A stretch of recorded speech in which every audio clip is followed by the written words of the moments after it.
Okay.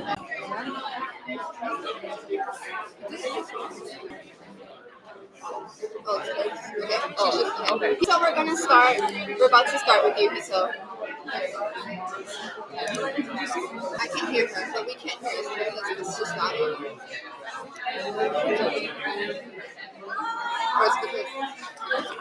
Or it's because we haven't projected her voice.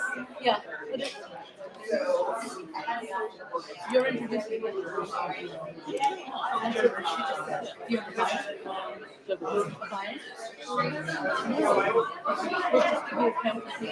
Hi, Hito. We're gonna start shortly. 2 seconds.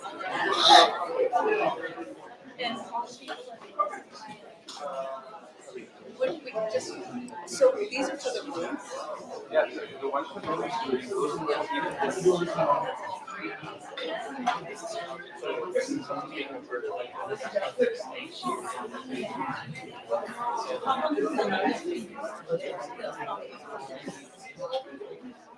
Hi everyone, we're going to get started. Everyone wants to take a seat. Who are you? Oh, hi. Oh, hi! Hello. I'm Lauren. I am the Manager of Research and Operations at Future Histories Studio. So thank you all for being here. So we're going to jump back into our artist presentations. Okay. Renowned artist, filmmaker, and theorist Hito Sherrill examines the politics of images and technology, focusing on the social impact of machine learning and digital labor within art and society. Okay, so please join me in welcoming Hito.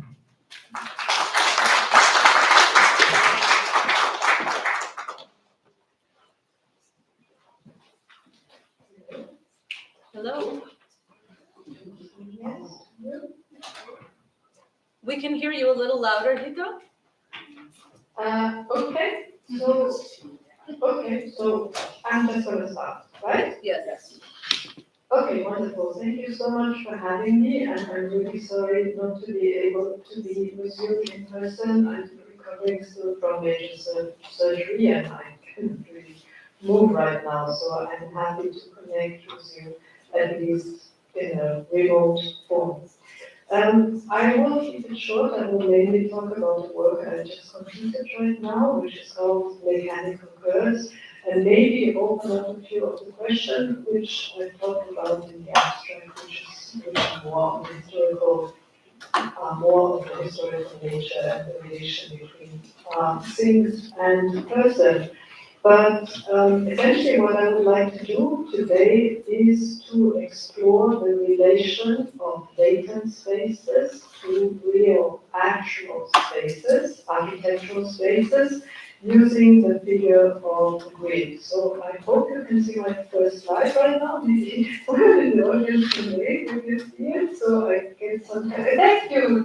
Oh, that's really great. So I'm going to start with a quote by Noam Segal, who in a recent text wrote about the digital operational grid, which is the underlying structure of every digital image, is the invisible infrastructure of the neurodegenerative media. Unlike modernist grids that resist the real, the digital grid moves relentlessly towards it. It's a fully functional grid that enables the imitation and replication of physical phenomena at high fidelity.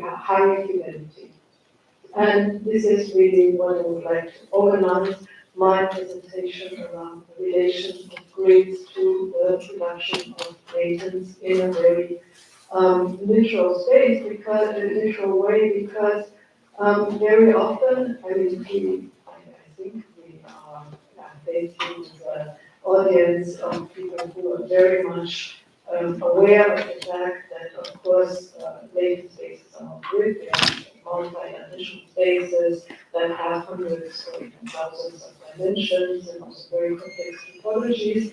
However, in order for humans to be able to sort of comprehend or get a glimpse of what they are about, latent spaces are very often still represented as sort of three-dimensional grids within a Cartesian coordinate system, just in order to translate it basically to human perception, cartesian great beings, something that Descartes came up with in 1637. And of course, there's a lot of historical precedents today in the invention of linear perspective, and so on and so on.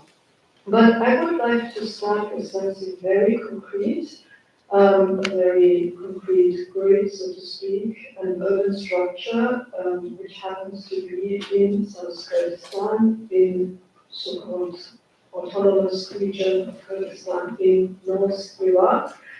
And this is actually a place close to a city called Brook, and it is a refugee camp run by UNHCR.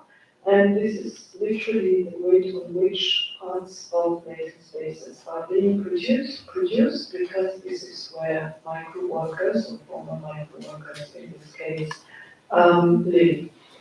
And the people living there have lived there mostly since the beginning of the Syrian war, or the early years of the Syrian war, meaning that they have been living there for more than 10 years, most of them. And before the pandemic, there was a push worldwide, but in this location, there was a complete NGO that floated the idea that, refugees could be employed as micro workers, given the fact that many of them were young, well educated, digital natives, and also had very few opportunities to work. So this seemed to be like an opportunity in heaven to employ refugees as data annotators, also called micro workers, in order to train machines in machine vision. Like classifying objects, putting bounding boxes around objects, naming them, collecting images of a certain kind, etc., etc. And this is something that, to my knowledge, no longer really happens because right now the system is basically done in a unsupervised way. So basically, they can't pass the stage, or mostly pass the stage, where they need humans to help them train them. But until especially before the pandemic, there was this huge wave of, one could efforts by institutions like the World Bank to implement this kind of labor in refugee camps throughout the MENA region. Palestine was also a location which was extremely targeted by these recruiting efforts. There were many labors by the World Bank, etc., etc. They were all wiped from the internet. They don't exist anymore, at least not in their official locations. So, yes, so the micro workers were teaching basically the machines to classify and identify objects, and mainly this happened in the area of autonomous mobility of cars, meaning that they were traffic images mostly of people, cars, cones, buildings, and so on. But also in the area of what they call in the film self-driving airplanes, which means drones. I suppose, it does mean drones. And as I said, most of them were quite well educated, and their educations were cut short because of the war. The mean of median wage was $200-300 a month, which they considered kind of okay, given the fact that there were not many other job opportunities in that region, and the jobs, were usually in the region of several hundred to thousands of workers, which needed to be annotated, objects classified, identified, and so on. I suggest we watch the first minutes of that film, which is 5 minutes long, so if you could kindly play clip number 1.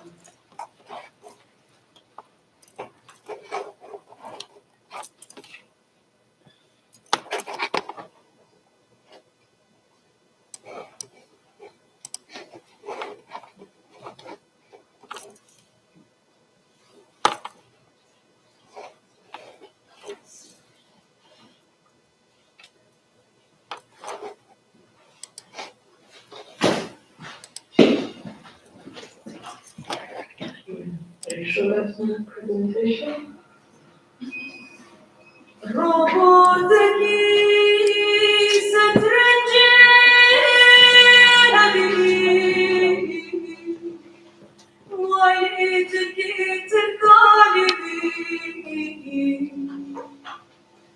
Çünkü seni düşüyor bir nove vişi Türkiye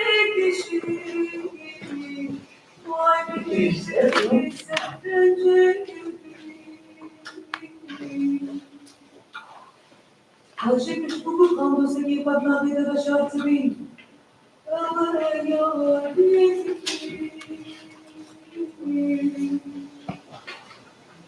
Aurora bir progresi nadir Türkiye mekanikte. Sürer kulübü.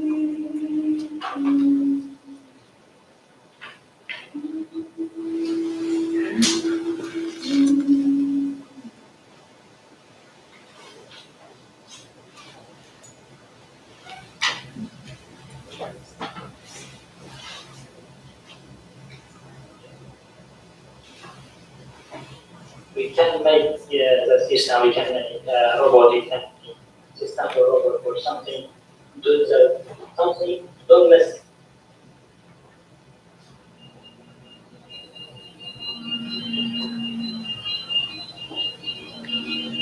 I think it calls for F1, like it's self-driving F1.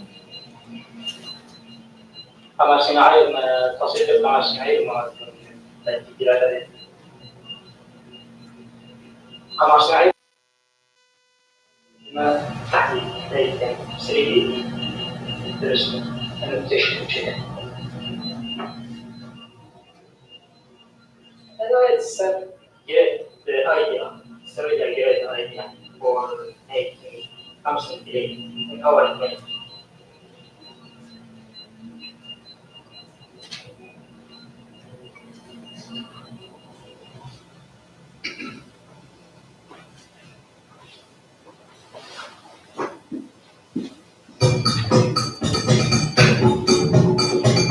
I'm from Syria.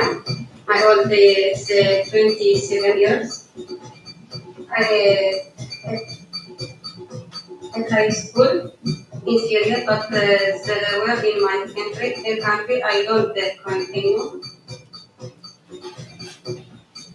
I work in Syria. I went to the university the first year of education department, but then because of the war and because of the army one, I just applied to Erbil. So as a refugee, I went to Erbil and then I went to that camp. I like to count those that All three of us are living in the camp. We are refugee in Kurdistan.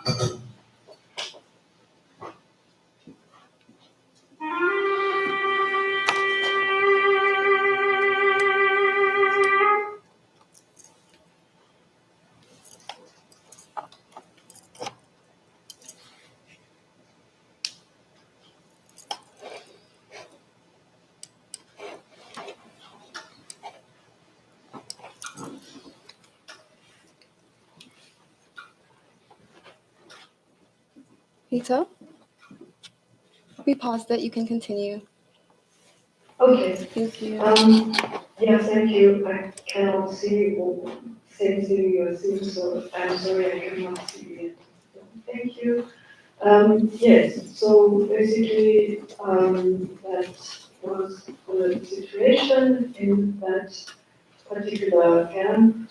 This is an image of how it was installed, basically extending the bounding boxes back into space. And yeah, as I told you,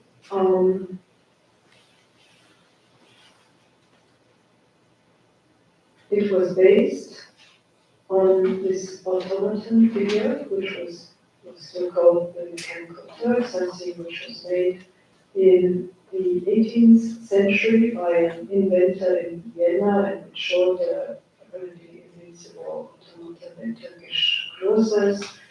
But it was operated by a human hiding inside and the idea now is that that would be probably British woman among many other people. And the thing is that, of course, not of course, but the workers themselves were let go, were dismissed after a while, but the, let's say, ability or capability stayed with the machines, in this case drones, and they also implemented their ability to target and classify and identify people or cars by way of drone warfare, and that's actually what the second clip is about. And maybe you can just give me a short sign from the audience once it's played, so I know when to continue. Clip number 2, please.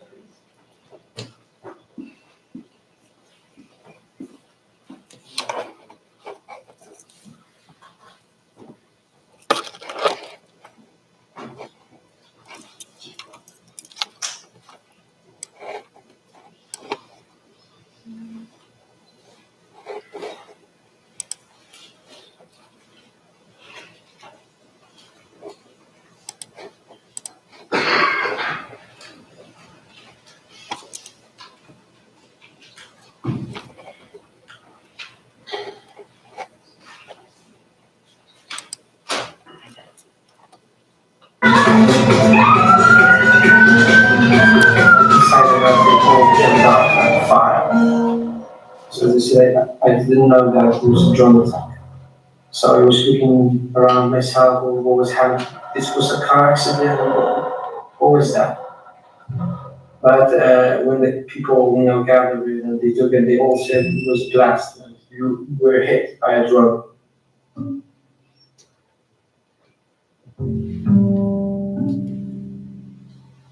And the Kurdish living in Iraqi Kurdistan. This attack was carried out by the Turkish state.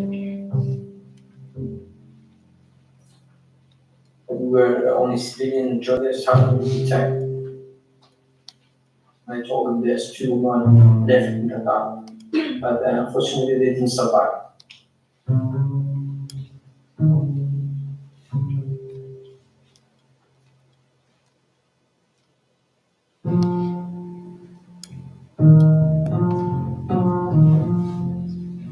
As we're in a war-torn country, we remain helpless. So we are lonely, we are left to die.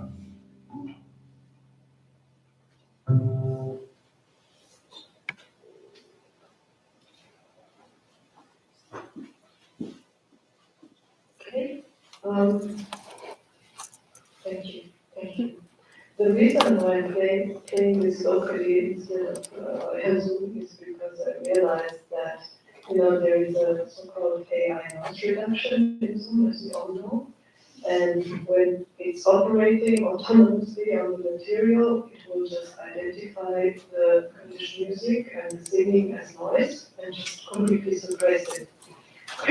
Which I learned telling, thinking back of Jean-François' idea of the distribution of the sensible, in which he said that politically it is about distinguishing noise from human speech.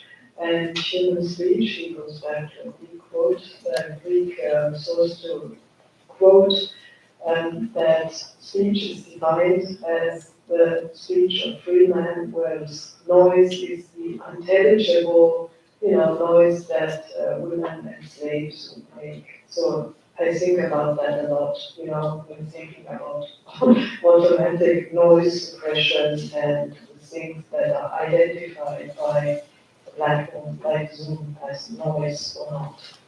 So, as I said, the micro workers were training the machines to be able to, have some functions of so-called autonomous mobility for cars, drones, etc. But at the time when I was in Korean with the journalist you just saw, he hadn't left the house since the attack happened because he was scared to go outside, so his mobility was actually zero. And the same also applies to many of the workers that were let go after their job was, so to speak, done. And I caught up with one of these persons afterwards, after the film was done, and did a sort of follow-up interview with him, and it turned out that after the person had been let go, he had no more income and decided to go to Europe, which of course, for a person like him, without proper documentation, let alone visa, would only be possible through so-called illegal migration. And which is what he did. He spent most of the trip going through several borders in the back of the car, like in the trip, like cargo, in the cargo basically area of that truck. And it was stunning because it seems as if a special box was being built in order to hide people from being detected. The box, as he said, was being done in a way so as to be invisible. And it really reminded me, and he had to, stand there for most of the day, which was about a week, in the dark, and there was no space to sit down, etc., which is, of course, a very literal translation of the situation, the metaphorical situation of the person inside the automaton, the mechanical, who was hidden inside the box in a way so as to remain invisible to the audience, even though his person was there. Obviously, and I think, if we see this kind of representation of latent space in this kind of Cartesian grid, and you will also see that these kind of representations are full of grids and boxes and angles, etc. If we see basically the representation of latent in this form on this kind of Cartesian coordinate system, then I guess one needs to acknowledge that there is lots of basically invisible boxes in there, or boxes of invisibility, maybe to put it like that, in which people are hiding or being hidden, not able to move, deprived of mobility, even though mobility, autonomous mobility, is increasingly enabled by these systems. I think I'll keep it here. I mean, the rest of the presentation goes into the history of the grid, of the Cartesian or coordinate grid, which actually Descartes developed close to, or in the location where my family comes from, and they were living there at the same time as I discovered they were doing serfs, which means that they were basically on the vector of being an object, so were objects with rights, with which resonates uncannily with the fact that Descartes on his grid was not able, and he was obsessed by the idea that you cannot distinguish robots from humans, right? Very often he writes sentences I'm looking down from my window onto the street and there's people walking around who wear hats, and how do I know whether there's robots underneath? And I think this has somehow, or can be likened to the fact that, of course, to any sort of human eye, serfs were indistinguishable visually, from free people or anyone else, because there was no way to distinguish them. But I think, I don't have time to develop this idea of the grid, of the history of the grid and its relation to people as objects properly now, so I guess I'll leave it here, and I would welcome any sort of comments, especially to us at the start. Thank you.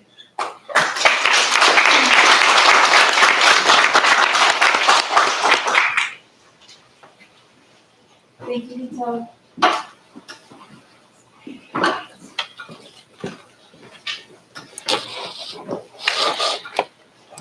Okay. Hello. Does anyone have any questions for Hito? Oh, we're not. No, we're gonna do this one. We'll do it all later, but. No, we're gonna do it later. So if you have questions, just write them down. Okay. Peter, we are gonna, And next up is Zane. we're going You're gonna to use your computer. move you off the Zoom. Okay, give us 1 second to adjust and then I will introduce our next presenter. So we're going to,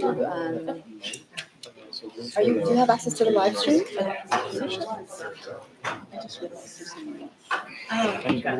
Oh, we can't hear you. Okay, give us 1 second, Hito. Are we good, guys? So what are we gonna do? Because You can do she's that. gonna watch the rest of it. Whatever you want. Whatever works for you. This is the other thing. It's gonna be important. What's happening?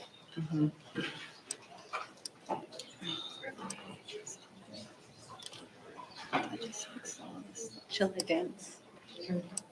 Shall we dance? I can tell a story. Are you guys good? What's happening?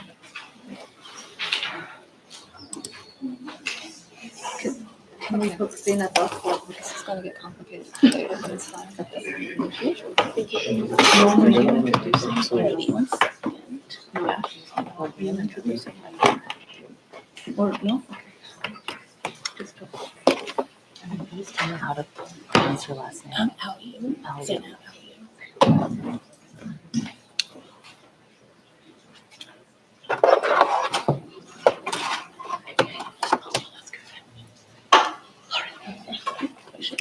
I just turn this on. Okay, interdisciplinary artist and researcher Zainab Aliyu explores connections between ancestral technologies, memory systems, and computing, often foregrounding the contributions of women and non-Western perspectives in the history of computation. So please join in welcoming Zainab. Zainab.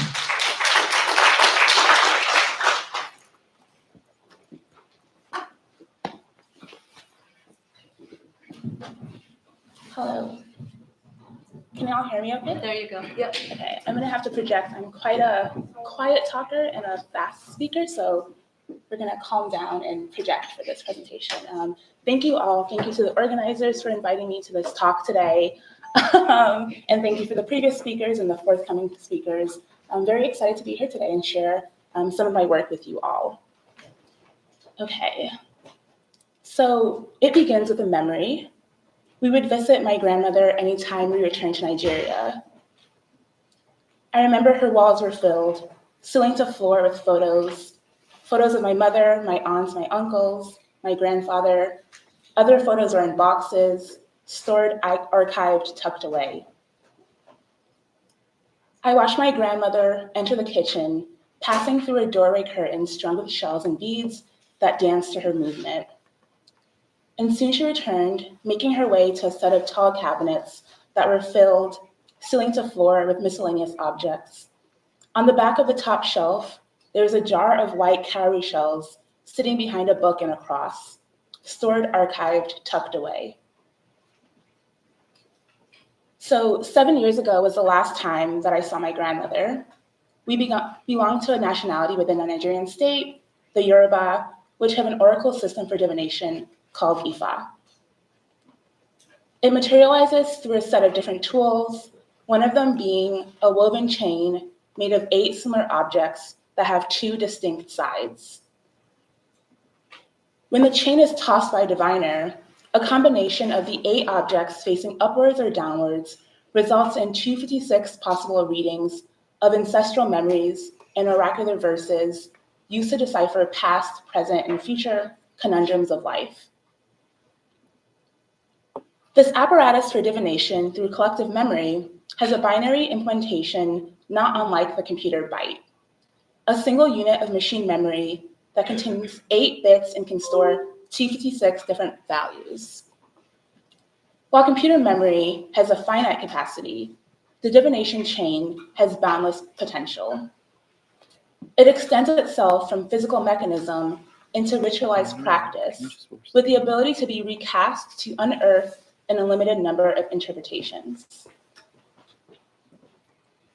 If cultural value systems are encoded into the objects that we build, then Western ideals are deeply embedded in the ubiquitous technologies of today. Consider the archive. Computer memory is an extension of the colonial archive, which exercises a dominant social and political influence that disregards the personal and nuanced memories of its subjects. Computer memory, with its limited storage and manufactured scarcity, was designed to be overwritten to make way for new information. This is inextricable from the colonial methods of control and power that seek to render everything and everyone as programmable. In doing so, it allows for the histories of those that it exercises dominion over to be overwritten in favor of enforcing racial hierarchies and scaling singular white supremacist values towards an increasingly global scale, often under the guise of progress. The machinery of colonization did not simply redraw borders, it rewired memory itself. Over time, their effects have not only shaped systems of governance and belief, but also the quiet interiors of family life. What is remembered, what is lost, what is no longer spoken. Practices of divination in my Yoruba culture are not practiced by my family anymore. They have effectively been erased as a result of colonialism through generations in my lineage. I identify with the women of early computing days whose contributions, like those of my ancestors, have largely been relegated and untold. During the pioneering of the Apollo spacecraft mission, women workers manually wove memory into computer systems, translating software programmed by MIT engineers into physical binaries. The first woman to do this was Hilda G. Carpenter, a Black lab technician who advanced the methods that would ultimately be used to land Apollo missions on the moon. These threading techniques were laborious processes of physically encoding information into machines using ferrite rings and copper wire to control the flow of electricity. I am captivated by the symmetry of two seemingly unrelated objects, core rote memory from early software computing and the divination chain from my Nigerian lineage, and their relationships to memory and erasure. Both objects remind us of what once was. In Wendy Hui Kian Chun's program Visions on Software and Memory, Chun mediates on software as an analogy for ideology capable of reconceptualizing bodies, society, and memory. Computing's gendered and military surveillance history implicates software as a neoliberal agent that transforms relations between objects and subjects. The intentional shift from manual cable switching and hard-coded information to abstracted interfaces and mutable technologies has caused software to become a paradoxical symbol. That which is unseeable still yields visible results. In this double-binded coalescence lies a simplified collapsing of personified processes and their biopolitical circumstances. To explain this, Chun articulates that computers have become metaphors for the mind, for culture, for society, for the body, affecting the ways in which we experience and conceive of quote-unquote real space. The ephemerality of memory dictates that ideas are never remembered in the same exact manner twice. However, hardening the bioprocesses of human memory into simplified computer storage dismisses the convoluted dichotomy of things digital versus things analog. Chun goes on to suggest that memory is not a static, but rather an active process. A memory must be held in order to keep it from moving or fading. I want to expand upon this by surfacing an alternate way of thinking about memory through time that pulls from ancestors. The Sasha and the Zamani are ontological aspects of time expressed in East and Central African traditions that describe the relationship between the living dead, and the dead. The Sasha describes a space-time continuum where people, places, and ideas and things remain alive in human memory, while the Zamani describes the limitless dimension into which everything is ultimately subsumed when no longer remembered by the living. Collective memories are never to be overwritten.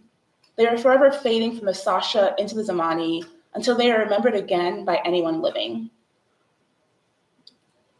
In contrast to Western capitalist doctrines of linear temporality that prioritize future-facing progress at the expense of erasing the past, this ideology offers a non-linear perception of time where the past is an infinitely capacious realm that we are approaching rather than moving away from. This intersects with what Chun refers to as the undead of information. Software's commitment to a simultaneous invisibility and visibility, unknowability and knowability, degeneration and regeneration, mysticism and rationality. Through this lens of ambiguous conflation, information is neither alive nor dead, but rather persistently resuscitated, inevitably embodied, and always already there. This presents death as a moment of radical continuity. The first half of this meditation draws from ancestral ways of knowing, Ifá's divinatory logics, the Sachin the Zamani's living time. What now follows offers my own framework of nonlinear time, one that's born from these cosmologies and attentive to the work of perception itself. I'll continue with another memory. When I was 9 years old, I was fixated on a children's picture book that I had borrowed from the local library. I would flick the cover back and forth, captivated by the way a frowning troll with a large green leaf suddenly turned into a smiling troll, proudly boasting a rainbow hairdo, and then back again with a flick of my wrist. This small gesture merged two distinct moments into a brief continuity, like a memory surfacing and fading before it slips away.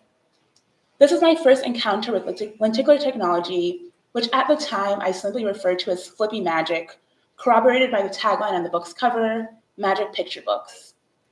Once I asked my mother how exactly it worked. I needed to know where the green leaf would disappear to and where the rainbow hair would appear from. Dissatisfied with my mother's response that it's an optical illusion, I obsessively played with the blinds in our second floor Bronx apartment, its motion reminiscent of the flipping panels on the book cover that I couldn't quite understand. Lenticular printing, first introduced commercially in 1906 through a set of lenticular postcards, is a technology that uses lenticular lenses to produce objects that can contain multiple images, which reveal themselves when the object is viewed from different angles. Within a singular lenticular object, it's almost impossible to simultaneously see both images interlaced. The images coexist, but due to the refraction of light, their relationship to each other is obscured. In her essay, U.S. Operating Systems at Mid-Century, The Intertwining of Race and Unix, scholar Tara McPherson offers the concept of a lenticular logic as a way to describe the divide between the study of race and the study of computing. McPherson proposes that the emergence of Unix, an operating system whose development started in 1969, and its underlying design principles, such as modularity and separation, mirror the surfacing of colorblind rhetorics of the post-civil rights era. The philosophy guiding Unix development reflects and reinforces a worldview that favors fragmentation and containment, echoing a lenticular logic, which, as described by McPherson, is a way of seeing the world as discrete modules or nodes, a mode that suppresses relation and context. It creates a schema by which histories that are related get presented both structurally and ideologically as separate. A lenticular logic is a mode of the Western capitalist imaginary. It projects a sense of illusion that is required to maintain its power, while obscuring the means through which it does so. In examining the relationship between race and Unix computing, McPherson challenges the notion that technology is neutral and calls for a more integrated approach to studying the cultural, social, and technological aspects of history. Just as a lenticular object obscures parts of visual information, power systems often manipulate and suppress certain narratives, shaping our understanding of the world. Consider how history curricula differs between states like California and Texas, driven by bipartisan politics. The way that we are taught history is an intentional process of redaction. I'm interested in examining how a lenticular logic has shaped our understanding of history and drawing connections between events that are seemingly unrelated due to their occurrence over different time periods, but are actually interconnected. So reconsider the Opelli divination chain. We're offered a cosmology of infinite interpretations. The lenticular offers an optic of infinite perspectives, both revealing how relation is not fixed, but activated through movement and time. The parallels between divination chain and early computer memory reveal us how technologies of knowing can hold both abundance and limitation. One enacts continuity through ritual, The other enforces scarcity through design. Women whose invisible labor helped land Apollo on the moon extended this lineage of embodied memory work. And yet their contributions, like indigenous epistemologies more broadly, were rendered peripheral within Western narratives of progress. Take the Spanish missions in California and Silicon Valley as another example. Though separated by centuries, they are twin projections of the same imperial desire to claim land, extract labor, and recode the world through languages of progress. The missions sought conversion through faith and force. Silicon Valley seeks conversion through code and capital. Today, the region is framed as a site of progressive innovation, severed from the colonial violences that happen on the very same land. Now consider another set of histories. Johannes Gutenberg, inventor of the Gutenberg printing press, and Mark Zuckerberg of Facebook. They represent two ruptures in media history that promise democratization while deepening exclusion.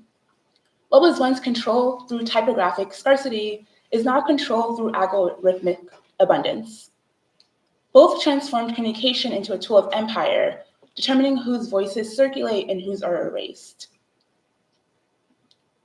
Across time and medium, these patterns expose a recurring logic of power.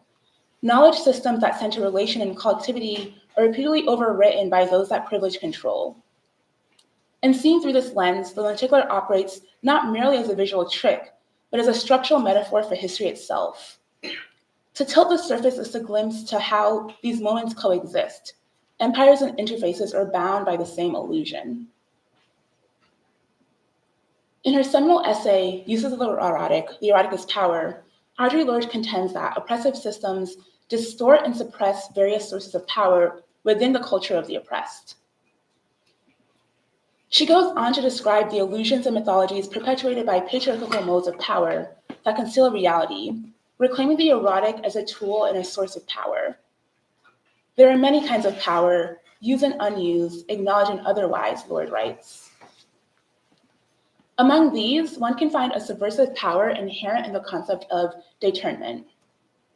Developed by Situationist International in the 1950s, détournement repurposes and recontextualizes cultural artifacts, exposing the contradictions and absurdities of capitalist society by turning expressions of the capitalist system and its media culture against itself. Within a lenticular object, there are just two full states in transition. However, there are infinite possibilities and realities stored depending on the angle and direction that you tilt. It's unlikely that you'll ever get the same exact view twice. And so to turn the lenticular on itself is to break away from the normative binaries and scarcity mentalities prevalent in our dominant culture of capitalist ideology. I offer the notion of a lenticular temporality to constitute a new power of seeing and of remembering, one that bends our attention towards what dominant histories obscure. Rather than viewing points of history as fragmented instances and discounting the legacy of systemic decisions that brought us to this very moment, a lenticular temporality approaches temporal transition as an opportunity for accountability. It's a queer reality of in-betweenness that forces us to slow down and ask, how did we arrive here? In embracing a vision of lenticular temporalities, I am calling onto my ancestors and honoring their continued presence. I am inserting, in the words of Louisa Teich, we are the ancestors of the future, and what we do now will have an impact. I heal from the embodied affect of displacement by remembering alternate modalities of being. Memory can be used to heal anti-Black socio-political dynamics, and this is amplified when it is done in practice through communal effort. Our bodies are sites of memory that cannot and will not be overwritten, despite technological attempts to render them as such. Thank you.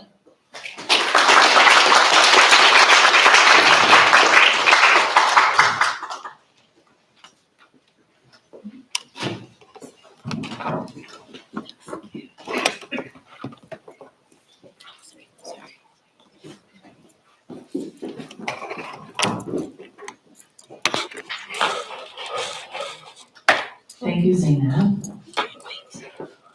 Okay, our next presenter, multidisciplinary artist and curator, Kader Attia, investigates cultural memory, repair, and the relationships between art, technology, and the ongoing negotiation of identity in the context of artificial intelligence. So let's welcome Peter.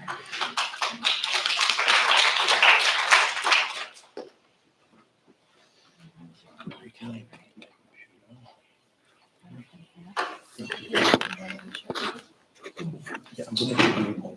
Thank you very much. Where's the mic?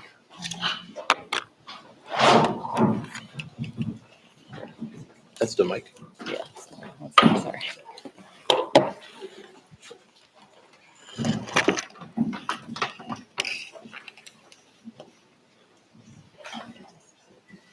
Okay.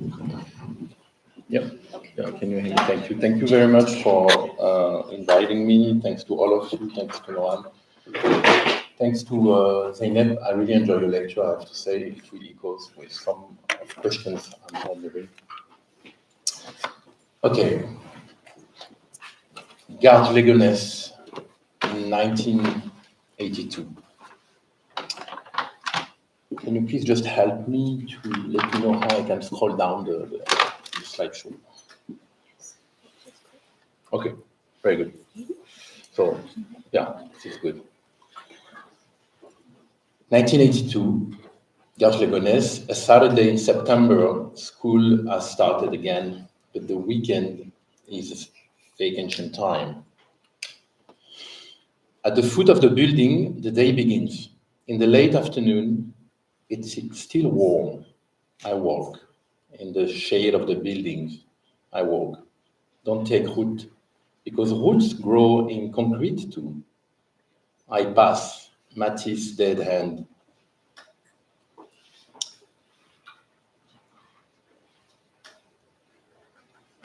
And continue walking. I cross Eugène Delacroix Street, keeping a low profile. Slowly, I leave the city of painters. The city where I grew up in this project area was called the City of Painters because all the street has painter names. Slowly, I leave the City of Painters with a worried look. I memorize the name of these streets, but unaware that they are great. At the time, this imagination is still inaccessible to me. I am following a small group walking like me. Other young people, they are my older brothers and their friends. We've been walking for a while. The space and time of the city pass around us. The buildings are different, but all look alike. The range from gray to dirty old pink, from matte white to washable tile. After crossing Gauge, we walk through the town of Stony, then La Courneuve, and in its endless Cité des 4000, housing units of 4,000 houses. For a while now, the sky has been descending upon us. It is heavy, and drops begin to fall. It starts to smell like wet asphalt. The ground is steaming. The young people too. Suddenly, everyone starts running, all in the same direction. Panicked, I speed up, afraid of losing them. There's no going back now, back home, to Gustave Courbet Street, where I grew up. So I get closer to my brother. The oldest one sees me coming, stops and cuts me off. He scolds me. "What the hell are you doing here? You crazy?" My other brother, "Damn it, how did you follow us?"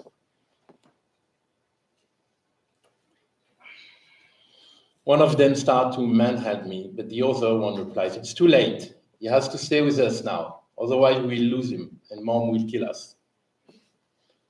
All around, other people of the same age are running, all in the same direction, through a large park.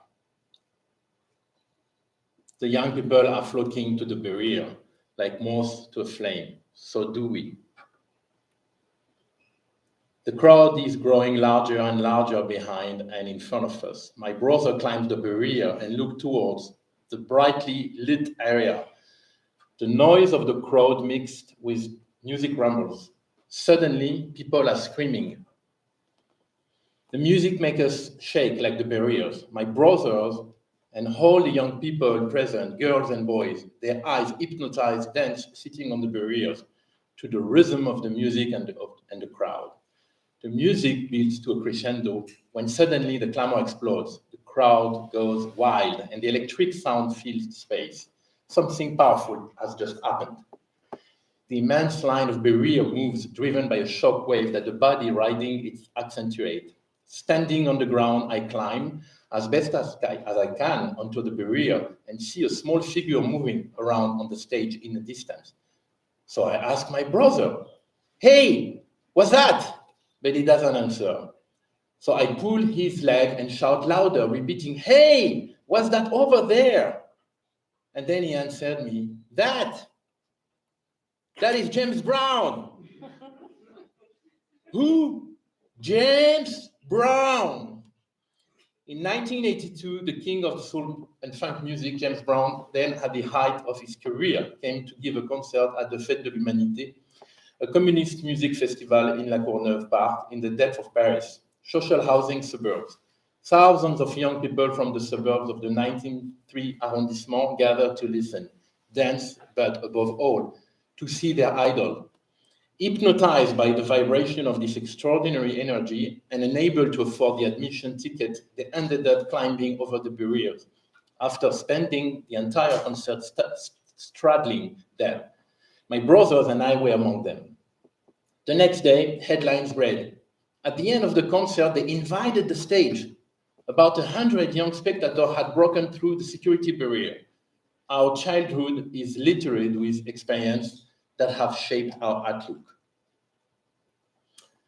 I often think back to that first experience of the gaze, almost unsatisfied, stolen, which left in my imagination an insatiable desire to complete the view, a desire that I've been consciously or unconsciously using ever since. Seeing through the eyes of another and feeling the crowd of bodies all looking at in the same direction, vibrating together to the rhythm of the music, is undoubtedly what triggered the engine of the repairing artist that I have become. Because repair begins with listening. As an aside, this reminds me a conversation I had with curators Noam Segal about the notion of repair and artificial intelligence. This reflection requires a genealogy of the matter of repair and its grammar, which we will explore today through a few elements of my practice as an artist. If we are the result of the significant personal experiences that play a role in how we see the world, they are also the trauma that our predecessors, how close or distant ancestors have experienced and whose scars are reflected in our view of the world. Like you, I am the visible part of a long journey of many other subjects whose traces animate us. We are the fruit of the stories, traumas, and fulfilled desires of our ancestors, both near and far. My mother did not go to school, but that did not prevent her from educating us. And yes, she did not have an easy childhood, my mother. Can we play the film, please? Yes, thank you very much.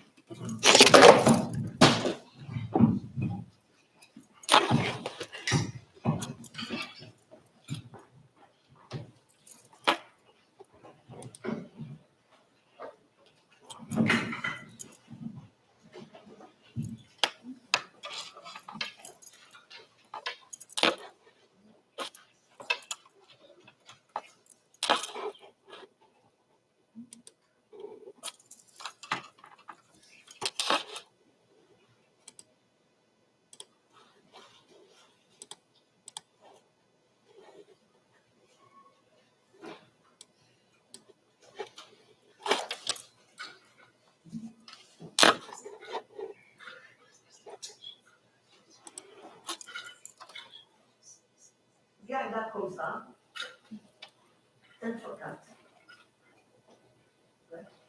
Sembri dovranno fare. Tu uscì Italia con spogliarà, non casi al figlio. Al figlio. Vuole carrière qui m'a commencé 7 ans.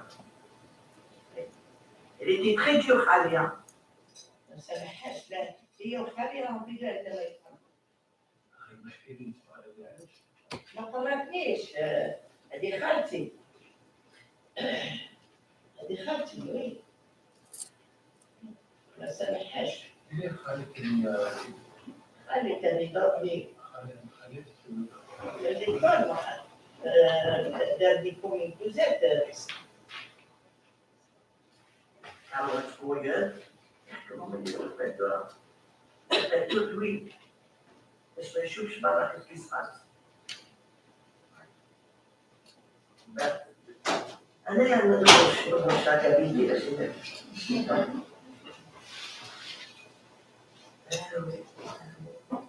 نشوف الأعداد كان مارشي كبير قدامنا مارشي كبير تفرج شوف الناس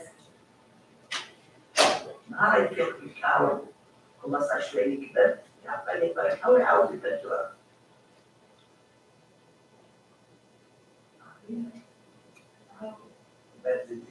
عارفين زيت عاود نبدل الكهرباء خلاص باش نتفرج مع بعض شكون قاعدة تتابع كده عليا ما تروح عند السقالين ولا مسكينة هنا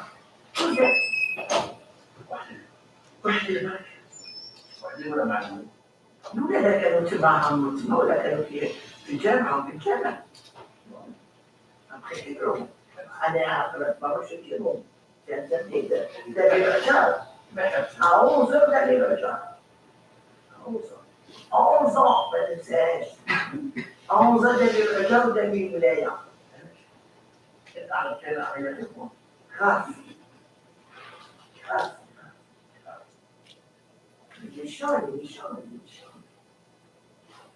méchanceté quand même. أنا صغيرة 11 ans, c'est pas 11 ans. Mais pour ça ما قلت والو. Mais على القراية ما نسامحوش. ما نسامحو لا في الدنيا لا في الآخرة. وراهو في جهنم ومازال. أنا لا ترجع للدار. خلاص لا. حاجتي هذه سيرة. هذه سيرة. إن شاء الله. وكان هي قالت له خوها كان عندها خالتي هذه حطها موديل سيت بيكوب تقرا علاه ما تقراش فايلا يتيمة نو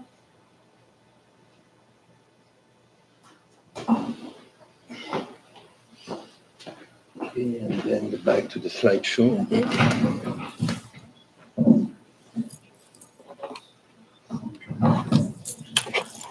Thank you. You good? Yeah. Yes, it's fine. It's fine. I still have to do this. Yeah. I'm gonna post this for you, and then Great. Thank you very much.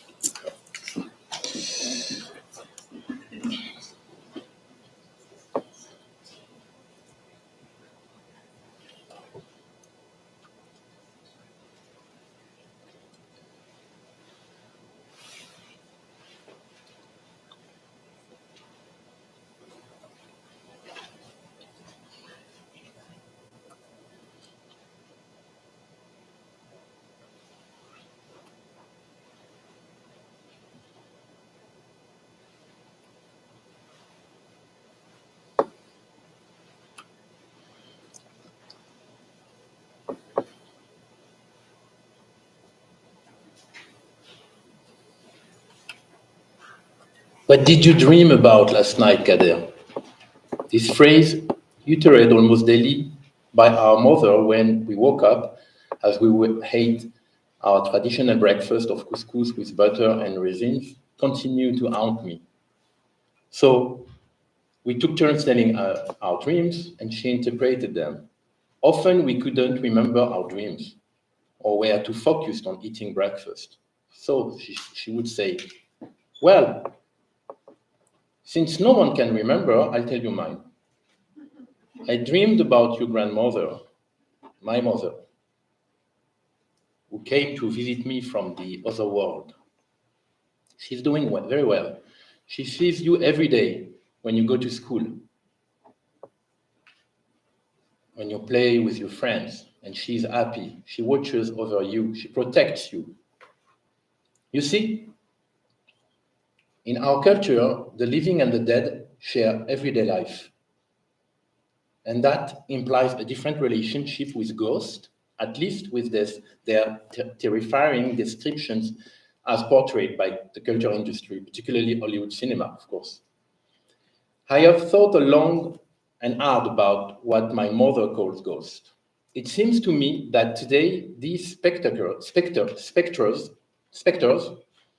live within me through my practice as an artist, where each creation is a dialogue with this invisible part of my story, to the strange point of a silent dialogue, which sometimes results in a sculptural or visual work, a collage, a film, a wooden sculpture.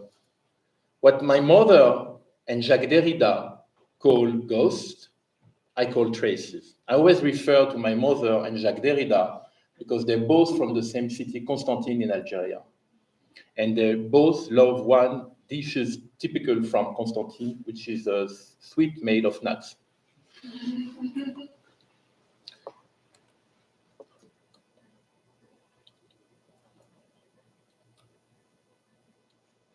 Very often, in the past, during interview, I have been asked, as all artists are asked, either formally or informally, how did you become an artist? I have never been able to answer that question, except by referring to the first things, the symptoms, the first form, the first toy that I made myself. But it takes time from the true traces that binds and structure us as plural subjects to reveal themselves, because they come from far away, from the many, many entities of which we are the heirs in the present. We are their living memories, and our descendants and their descendants will in turn be the memories of the traces we produce and exchange today. In the process of creating a work, like many artists, I always try to take a step back to look at it, whether physically or metaphorically. This distance allows me to see mistakes and correct them. This gaze, whose distance varies as it moves back and forth toward the work, allows me to correct its realization. Whether one is a sculptor, painter, or filmmaker, the gesture and its mastery, that is, the precise execution of what the mind desires, is inherent in corrective attention.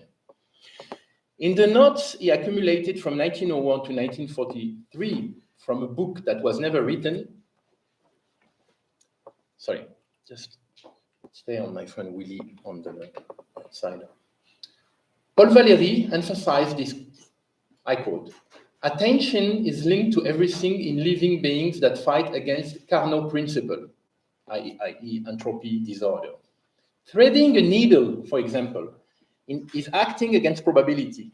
Attention increases the yield of a given initial situation, the sensitivity of a sense, that accuracy of an action, of a response. In general, the response is achieved by the shortest route.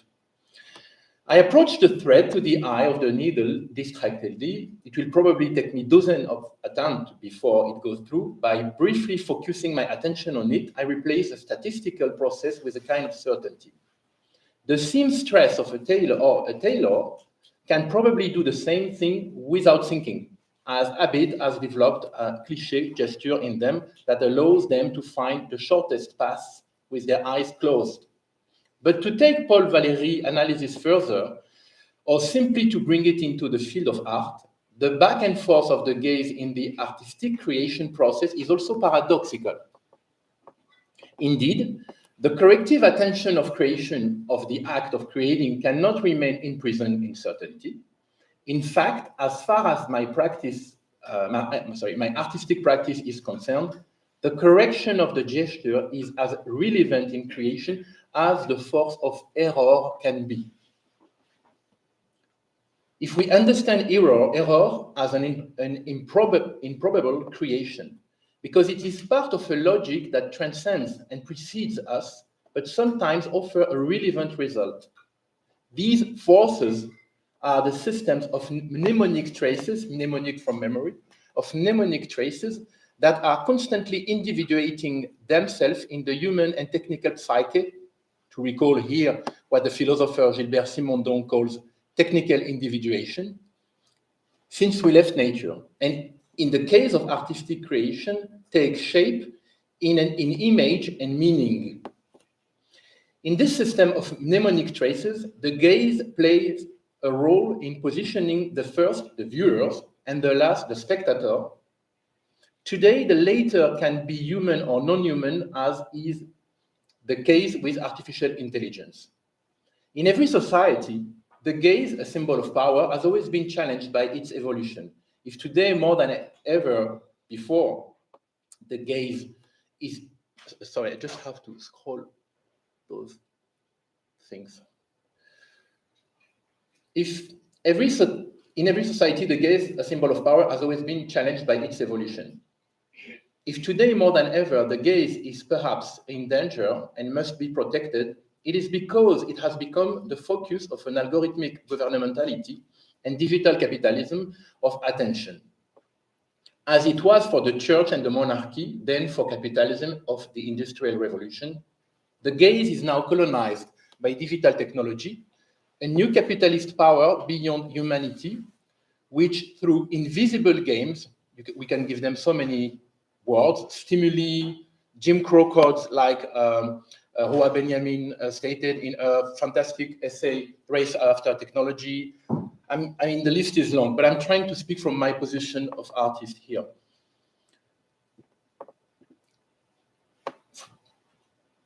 As it was for the church and the monarchy, then for the capitalism and the industrial revolution, the gaze is now colonized by digital technology, a new capitalist power beyond humanity, which through invisible game has colonized what constitutes the ontological essence of our mind, our intuition and our protension, in the sense of Edmond Husserl's phenomenology of retention, of mnemonic retention.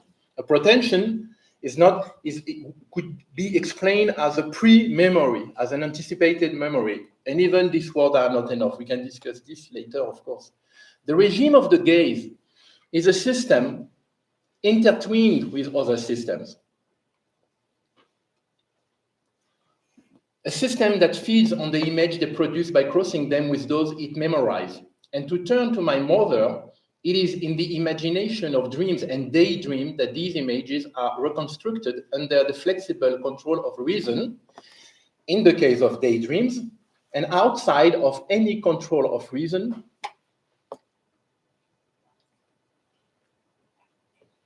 in dreams where the unconscious mechanically writes what desire stimulates it.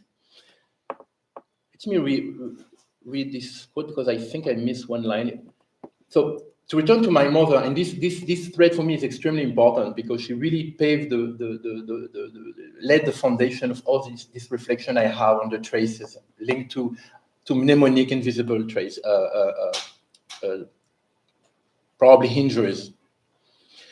To turn to my mother, it is in the imagination of dreams and daydream that these images are reconstructed under the flexible control of reason, in the case of daydream, and outside of any control of reason in dreams where the unconscious mechanically writes what desires stimulate it.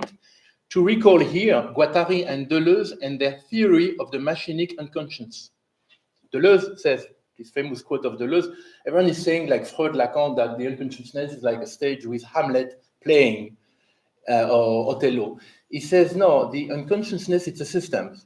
And it produces constantly basically dynamics that we could only explain by desires. And that's why they call it they call the unconsciousness a factory of productions of things. It is in the work of their elder, and it's important here to recall the genealogy of the thinking of Guattari and Deleuze, the philosopher Gaston Bachelard, that the imagery of dreams that produces the imagination seems to me the best illustrate the relationship that mnemonic traces have with our dreams and therefore our thoughts. Every thought was once a dream, says philosopher Bernard Stiegler, author of the Automatic Society, a critical work on algorithmic governmentality in relation to the future of work. This reflection sheds light on the fundamental challenge of dreams activity in deregulated technological capitalism. which exploits our attention 24/7, our time to dreams, and therefore to generate thought, critical thoughts. From caves such as Chauvet, which he often cites as a cinema in the making, en devenir, where we can clearly see that the dreams of early humans were projected onto the walls to be retained, like external memories to our own time, when connected humanity delegates a little of its capacity to dream to learning machine every day, algorithmic automaton, known as artificial intelligence, that absorb all our behavioral data. Dreams, our ability to dream, are being hijacked by a machine that now dreams for us, or at least is learning to do so. Remember Lewis Mumford in 1966 when he said that technology is machine dreaming for us. In a book that I read, I'm sure you have read it here in the US, but for us in Europe, it's like the third world Europe, you know. We have read it recently, The Myth of the Machine. In this prescient statement by Mumford Lewis, it is interesting to note that dreams and time accelerate time. That dreams and time, accelerate time, are two of the elements that stigmatize the artistic avant-garde movement of the early 20th century with the colonial and the fascist issues revealing their political difference. Futurism and surrealism are two movements that foreshadow the issue at stake today around artificial intelligence and artistic creation. While futurism, founded by Marinetti, clearly supported Mussolini, colonial project, and above all, the fulfillment of this idea through speed and war, surrealism also, more often cited for its focus on dreams, was also, and above all, a movement that immediately took a stand against colonialism. I'm not going to develop this here, but I just really invite you to think that surrealism is amazing for everything that has been done for dreams, but it's also an anti-colonialist artistic movement. Nowadays, we could connect futurism and conservative libertarianism. Indeed, the similarity between the fascist artistic movement and the totalitarian agenda of digital technology giant are constantly evoked by the Italian press, as you could see before.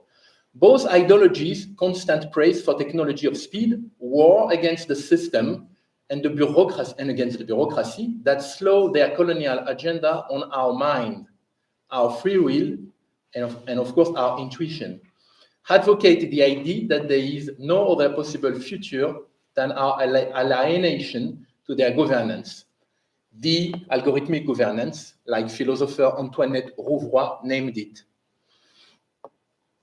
Enhancing the interdependent relation between human and the artificial technology, proxy their digital automat, the giant of this economy are architecting a dystopic, delusional world for our society. We would need another debate to develop this conversation. So I will conclude with the idea that dreams are not just while sleeping, but I just want to give you just an idea that most of the time we don't know how much futurism has so much to do with this current libertarianism, particularly linked to tech and media. Futuristic, the painting I'm showing you now, for instance, this is the counter Guernica painting. No one knows it. When Picasso painted Guernica to denounce the bombing by the Nazi of this village in the País Vasco in Spain, the Marinetti and Mussolini ordered to an artist the counterpoint of this, which was this kind of celebration of the war. But this is just like one aspect of it. I found in my research newspapers depicting bombing of the Assemblée Nationale in Paris, which never happened. The futurists were already producing fake news published in the press in the 30s. So it's something that is very interesting to investigate, this bridge between not only the ideology of war and speed of the futurism, but also the whole.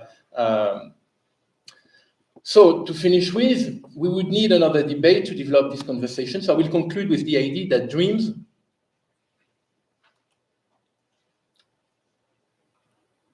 this is the paper I wanted to show you. So as you can see, for instance, on the upper right, this is a total fake news. of the French National Assembly bombed and under gas. This never happened, and they published it with the title "The War of the Future." Okay, our friends. How much the futurism was very much pro-colonialist, and not only pro-colonialist by, occupying and like, they have an incredible agenda of reshaping, reimagining the African subject of the future. In the novel of Marinetti, Mafarka, Le Futuriste, it's by the way, subtitled Roman Africain, African novel. Marinetti was imagining a very weird sci-fi narrative around the future of the African subject that would be a kind of robotic, powerful subject, which by the way interests me because this day I'm working a lot on the creation of the image of the tirailleur Senegalais, which was created, these Senegalese and Algerian units created by the French army, as a kind of projection of the modern fantasy of virility and power, etc. And you have also this interesting use of Josephine Baker by, I think it was also Boccioni or Pompolini, who used the body of Josephine Baker in this robotic aesthetic of the futurism, which for me really like opened the idea. I mean, the complexity of this relation that we could bridge between futurism and conservative libertarianism, because like Norman Ajari, the philosopher, said in one of the films we did together, the use of the black body, in particularly in entertainment culture, is always focused, particularly in hip hop, in R&B. It's in a film that we did together called The Post-Colonial Body. It's always focused on these incredible athletic bodies, etc. So there is a kind of, for me, thread, genealogy, tool here in order to understand better what's going on now. So, but to finish again with, of course, the use of the aesthetic by Pompolini, and that's it. And to finish, so again, we would need another debate to develop this conversation. So I will conclude with the idea that dreams, and not just while sleeping, as Jonathan Crary so aptly puts it in 24/7 Capitalism, are the last cognitive asset in the evolution of the human subject by itself, and not via capitalo-centered narrative around automatic happiness. So maybe we should protect this still unpredictable agency of living. Thank you very much for your attention.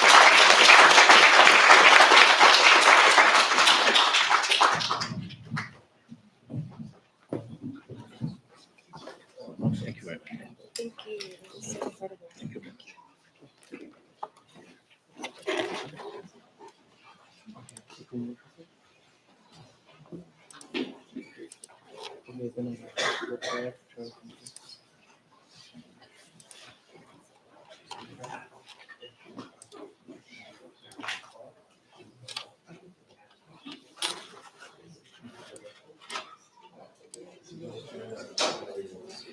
Okay, awesome.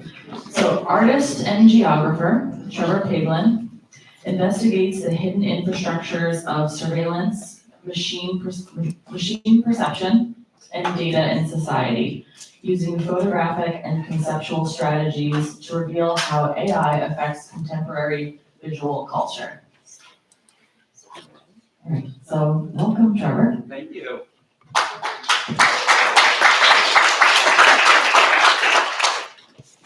Hello, everybody. I don't know about you, I get so fucking squirrely when I'm at these conferences, so if anybody needs to stand up and like shake it out, like you can take a moment.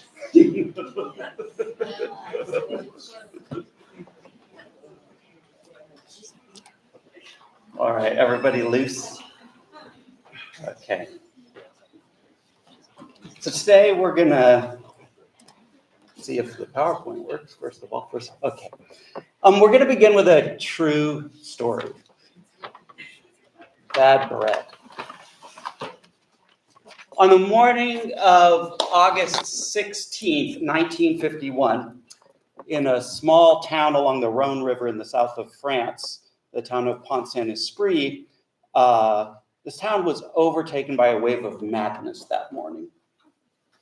So without warning, hundreds of villagers began convulsing, screaming, collapsing in the streets. Men leapt from windows, convinced they could fly. Children crawled at invisible flames. Women ran half naked through the town square, shrieking of snakes and tigers. One man believed that his head had been replaced by molten lead. Another ran into the river, crying that his belly was being devoured by serpents. More than 200 people were afflicted, and at the end, 7 people would die. 74 years later, almost to the date, August 7th, 2025, just a couple of months ago, a similar scene took place. People started to report that overnight, their best friends had been murdered. Some said they'd lost the ability to think. Cries of anguish. Software developers muttered in broken fragments. Writers stared into the glow of their laptops, convinced that language itself was dissolving into static. Students described a sudden sensation, a great silence in their heads, as if the internal narrator they had relied upon had been executed overnight. One woman described the experience as like wearing the skin of a dead friend. The official explanation for the Pont-Saint-Esprit was that it was caused by contaminated bread. Flour tainted by the ergot fungus had triggered effects similar to LSD intoxication among the townspeople. The official explanation for the mass hysteria of August 7th was the update from ChatGPT 4.0 to ChatGPT 5. So when we talk about AI hallucinations, we usually mean chatbots kind of making things up. This is the hallucination problem. This fucking window keeps popping up on the screen here. Sorry about that.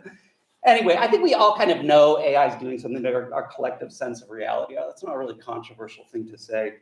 But what's happening is might be a little bit deeper than that even. I wonder whether the Enlightenment is falling apart, and I kind of think it is. So Enlightenment assumptions about evidence and observation kind of being replaced by hyperstition, expert analysis replaced by vibe-based limbic activations. So we're sort of running, you know that Leroy Jenkins meme? We're kind of doing that into this, what James Bridle called the new dark age. So when you hear people talk about AI, we struggle with metaphors. We struggle to find a vocabulary with which to make sense of these kinds of visual cultures and even the reality itself that we see taking place around us. Most common metaphors we find in popular discourse include things like magic or intelligence or consciousness or spirits or avatars or non-human agents. Metaphors from the occult, from the pseudosciences, from the parapsychological, the supernatural, and the paranormal. And the me of 5 years ago would have dismissed all of this as being this is mystifying bullshit that's making us ignorant of what actually AI is doing, actually what it is. But today I want to do the opposite. I want to entertain the idea of something that might sound absurd, that these kind of pre-modern, paranormal, superstitial, and supernatural metaphors might actually be helpful to understanding AI. In other words, if we're entering this kind of post-Enlightenment world, fuck it, let's go with demonology, right, as a way to orient ourselves. So today we're going to talk about what my friend, the religious studies professor Jeffrey Kripal, calls the weird stuff.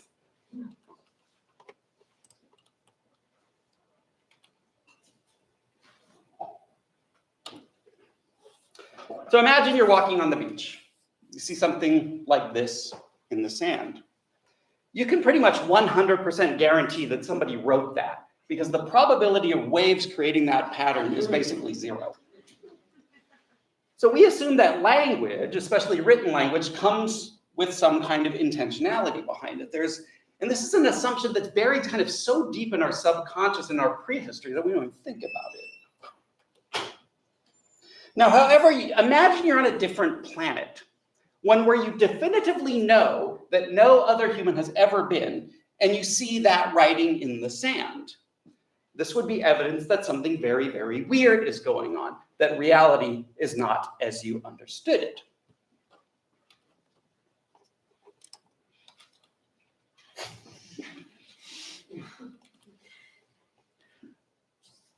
In 1940 in Cincinnati, there's a clairvoyant named Mary Carter, and she invented a device to divine the future by calling on the other realm. She put a chalkboard in a sealed box, asked the spirits a question, and the room would fill with sounds of invisible chalk writing. Nobody knows how she did this. But when she opened the box, an answer had appeared on the chalkboard. She called her invention the psycho slate. Her son Albert was fascinated by this routine. And when he got older, he created his own version, a sealed sphere containing a die floating in dark liquid. You'd ask it a question, turn it over, and an answer would appear in that window. And he called this the psycho-seer. This was the precursor to the magic 8-ball. In a sense, this was obviously an early chatbot. So we fast forward through the 60s to the invention of software chatbots like Eliza, which is basically a software version of the Magic 8-ball, and into the present world of GPTs and agents and AlphaGos and all that stuff. And we should recognize something. Let's recognize something funny about this Magic 8-ball, which is that the Magic 8-ball works, even when you know exactly how the trick works, right? There's something about our subconscious experience that overrides our ability to reason our way out of that trick. I fucking hate it when people read my tarot cards or tell me my horoscope, because I recognize that there's a part of my brain that attaches itself to those images and imbues them with a kind of supernatural significance. When you go to, if you go to Washington Square Park and there's those circles, this is like, oh, bad luck circle, or like, kiss me in this circle, or good luck circle. Like, I don't want to step in the ones that say bad luck circle, right? I know the reasonable, rational part of my brain knows that this is some crap, but I'm like, better be safe here, right? Don't step in that thing. So what would it look like to take seriously the idea that a lot of these kinds of tricks really do pull on powerful subconscious levers within us, ones that we're actually quite bad at dispelling using the higher order parts of our cognition? What would it look like to take seriously what any magician will tell you, that the rational explanation of something does not dispel the lived experience of the supernatural? And these magicians have exploited this for millennia. And that brings us to another figure here, the magician. In 1953, the Central Intelligence Agency recruited a magician, a guy named John Mulholland, and he was one of the first hires in what is the now infamous MK Ultra program.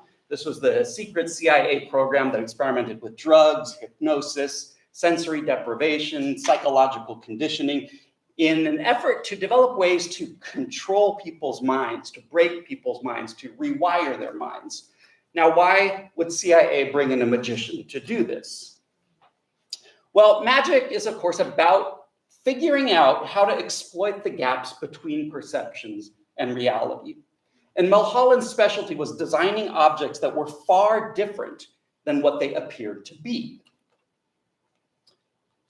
He'd create patterns of shoelaces that were actually, in fact, secret communication methods. He designed a matchbook that could be used to deliver drugs to unsuspecting people.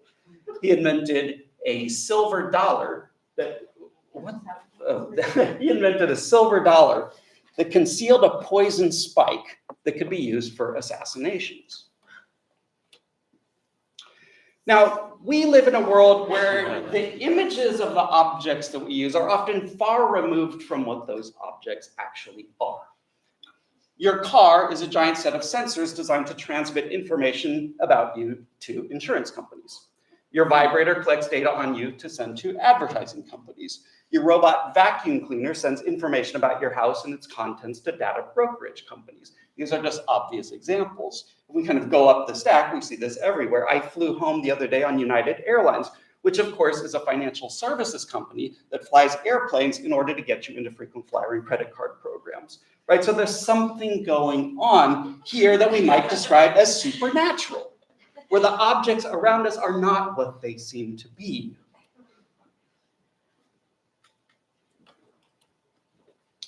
Now, we should spend a moment on hypnotism. So something CIA was also very interested as a part of this MK Ultra program. So what is hypnotism? Well, the theory behind hypnotism is that you can put somebody into a state in which you can directly talk to their subconscious. And you can use that ability to do any number of things. For example, you can do therapeutic work. You can help somebody quit smoking by rewiring the subconscious associations that they have with it. I'm living proof that this works. Now, you can do gnarly stuff with this as well, such as you can program people to do weird things, like a stage hypnotist might induce people into clucking like chickens or submerging themselves into ice baths without experiencing cold. A popular conspiracy theory is that Sirhan, who shot RFK, was programmed to do this assassination in this way. And some recent work in cognitive neuroscience is really kind of taking this into the realm of AI to trying to create decoding and encoding models of the brain. And some of this works already. So there's already a lot of successful experiments out there showing that if you put somebody in an fMRI machine and you show a bunch of pictures to them and record their neurological responses, that you can create a model that correlates different images with different neural patterns. And once you've done that, you can put somebody back in the fMRI machine. You can ask them to think of an image that was in the training data. We'll measure the neurons that are firing in your brain, and they can use AI to draw a picture, literally, of what you're thinking about on a screen outside of that machine. And this works. And this is what we call a decoding model. Now, any decoding model can be flipped around into what we call an encoding model. And this is where things get very weird. In 2023, a team from Google and UC San Diego showed that you can use the same kind of techniques that you use to create adversarial images designed to trick AI classifiers. And you can use those techniques to influence human perception. Now, in humans, the effect is far more subtle in machines, but it's still measurably there. And the work being done now, and I'm a little bit involved with this, has to do with figuring out whether you can generate novel visual stimuli designed to trigger pre-conscious responses in your brain. In other words, if I know what your brain looks like when you're looking at a scary image, can I use an AI system to probe your brain and make the most terrifying image that you've ever seen, or the happiest image that you've ever seen? In my studio, we're calling this the Monkey Doritos Project, because Doritos are not food, they're triangle-shaped psyops designed to maximally activate your sensorium. So when we zoom out a little bit here, when we start to thinking about images, not in terms of like semiotics or representations, but as neural activations, we find ourselves again in a kind of post-enlightenment framework, in a framework that's far closer to something like the paranormal or far closer to something like the hallucinogenic than to the semiotic. Now it's time to talk about UFOs, obviously. Now, I don't think it's a coincidence that the most recent wave of interest in UFOs has coincided with the widespread deployment of AI. So the cube was inside a sphere, where the points of the cube were touching outside of the sphere. We've got now two different things. You guys got cubes with balls. Around the West Coast, we got flying Tic Tacs. Now, on one hand, the UFO phenomenon has long been associated with military and intelligence psyops. And I made a film with an Air Force guy who worked for AFOSI who used UFOs as a way to divert attention from classified technology programs. This has a long history. In the 1960s, the CIA built a hybrid electronic warfare / cognitive warfare system they called Palladium that would create ghost planes on adversarial sensor systems. One of the slide decks in the Snowden archives talks about using magic and UFOs to do online psyops. But there's more to it than that. The phenomena itself lives in some kind of weird, bizarro metaphysical space. So some people think of UFOs as being like nuts and bolts objects from, like Camaros, basically coming from Alpha Centauri. Some people think they're like psychical phenomena. Jeff Kripal, my friend, likes to think of them as angels and souls, things that people have seen throughout history, but whose existence is heretical to what he calls the monotheism of science. So they must not be taken seriously. Now, for somebody like Jacques Vallée, they point to a metaphysics where the distinction between nuts and bolts and hyperstitional things isn't very easy to tell apart. Nonetheless, UFOs are certainly described with the same language that we use to describe the paranormal or even the divine. When people talk about UFOs, you hear the same refrain over and over again, that the existence of UFOs would be the greatest discovery in human history, so wonderful or so terrifying that it would revolutionize society itself. Because if UFOs can do what we think they can do, travel between stars, manipulate space and time, appear and disappear at will, then they must have access to some kind of limitless clean energy. And unlimited energy means the end of scarcity, the end of capitalism, a kind of divine salvation from the present. Now, when I talk to the AGI guys and the superintelligence guys, they sound a whole lot like the UFO guys. But instead of like imagining UFOs in some kind of secret government warehouse, they're trying to conjure it into being. And once we summon this cosmic being into existence, we don't know what happens. Does it end scarcity? Does it cover the entire planet in GPUs? Does it try to reach back through time and eternally torture anybody who didn't entirely devote themselves to its creation? This is all very religious stuff. Now, the ancients had something to say about this. The second commandment, more important than murder and stealing and all that stuff. You should not make yourself a carved image or any likeness of anything that is in heaven above, or that is in the earth beneath, or in the water under the earth. Everybody thinks the second commandment means don't make graven images. No, it means that don't make any images. So be careful what you render, because you'll start to believe in it. But here's where it gets weird. Right after prohibiting images, Yahweh commands Moses to make an image. So we really need to now talk about the Ark of the Covenant. The Ark of the Covenant, complete with golden cherubim.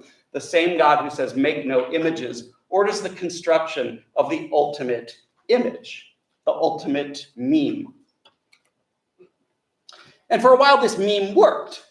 The ark parted the River Jordan. It toppled Jericho's walls. The Israelites start treating the ark like a supernatural weapon. They came to believe that the ark worked for them, and it was something that they could control. But then at the Battle of Aphek around 1050 BCE, the Israelites bring out the ark. The Philistines slaughter them. 30,000 Israelites die, and the Philistines steal the ark. Theologians and rabbinic scholars have a lot of interpretations about, but underlying all of these interpretations is the assumption that images have some kind of unpredictable power to them, that we should not be so sure of ourselves when we think that we can control them. Images themselves are powerful supernatural forces. So we're dabbling with the supernatural on a massive scale, willfully manufacturing and eating the bread that drove the residents of Pont-Saint-Esprit into madness. Summoning chatbot specters, building infrastructures that are not what they appear to be, and developing powerful cognitive injection attacks against ourselves. Summoning ancient demons that live in our preconscious lizard brains, and perhaps in the process, turning ourselves into lizard people.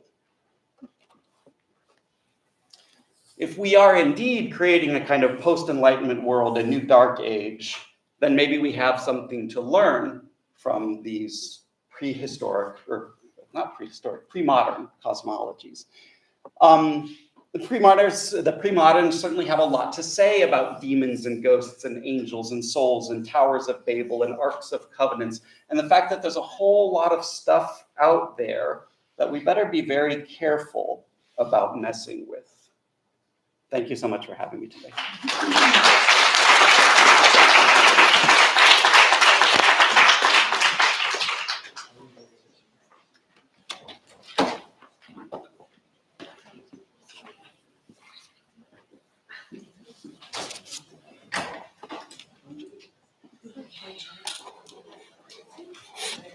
Maybe sequence, I can see them, okay, and Trevor and Heather and I would like to. I think maybe I'll sit here. And some of you know here in the audience that we have some time issues today, so we're trying to work around it. Sit down, okay.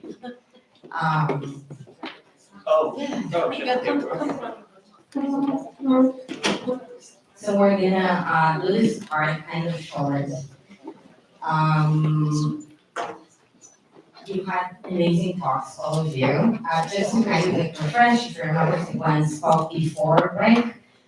So it's like to tie everything back together. It's kind of hard, but I thought that maybe what we can do is just to go back, just as Mr. Bernstein put it, this room, our physicality, and I want to just mention one thing that I heard recently. I heard the ex-director of Google, and he was talking about the future of AI and labor and also admitting that, yes, of course, many jobs will not be any longer. But also, you know, the labor discussion that it will not be jobs. But one thing that he said, but you know, the notion and the idea of accountability, that will no longer be. And that's not good because of course it has to do with also the legal discussions that we had, but also more profoundly with all of your talks. And maybe we can start with that. Maybe each one of you can talk from their perspective about that notion, and another notion I wanted to stop and just flash out is the behavioral empathy that you brought up. So if, I know it's kind of like speed dating, and maybe there are certain thoughts or ideas that you would like to comment on either both accountability and behavioral empathy through machines. And then we'll open it to questions, we'll take a few minutes break, and we'll be back here to hear our next speaker.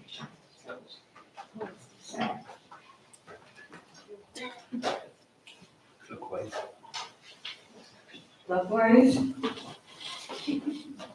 I can start. This is on.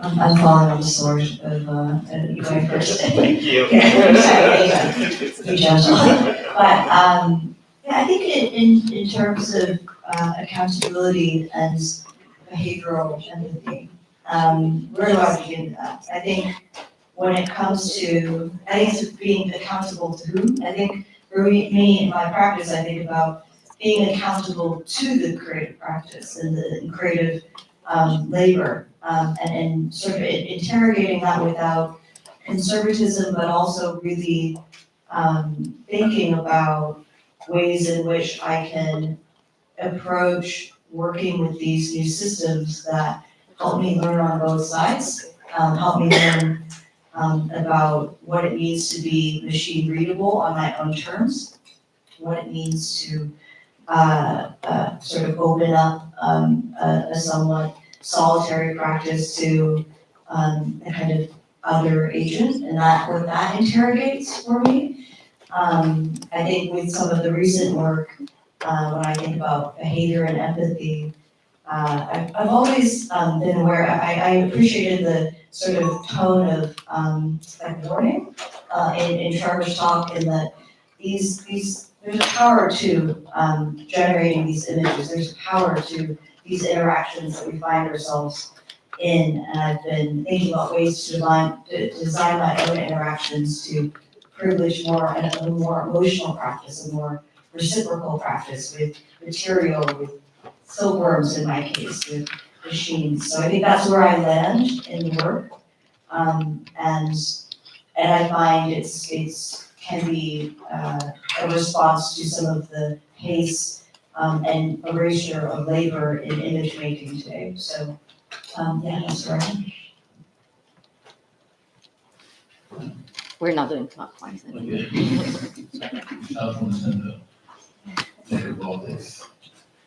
I think, I mean, I try to like map the unmappable, you know, and I think that that's the whole complexity of artificial research. Is that I think to reach a point where you see the mistake as important windows towards something, you discover that we are driven definitely by a multitude of traces that are not necessarily the one which bind us to our ancestral friends, people we knew, but also the billions of cells that have been here around, and even in this sort of individuation, what comes for me very close to digital technology is that it actually questions the sort of agenda for perfection, for the magical aspect of causality, you know, that digital technology has in AI. Like, it's always an effect. Why would you be like this? Why not go the other way around? Maybe we should be the cause. And that's why probably last with this. What fascinated me with Bernard Stiegler reading, I have to say, is the fact that he brought the notion of psychology, the psychic notion, you know, the psyche notion, in this question of the use, the controlled use of technology by capitalism, which for me was to focus on, because there's a whole psychological and I'm not even talking about the effects of technology, you know, in our society of information, on the psychism, on the psyche of the society, but rather this ambivalence of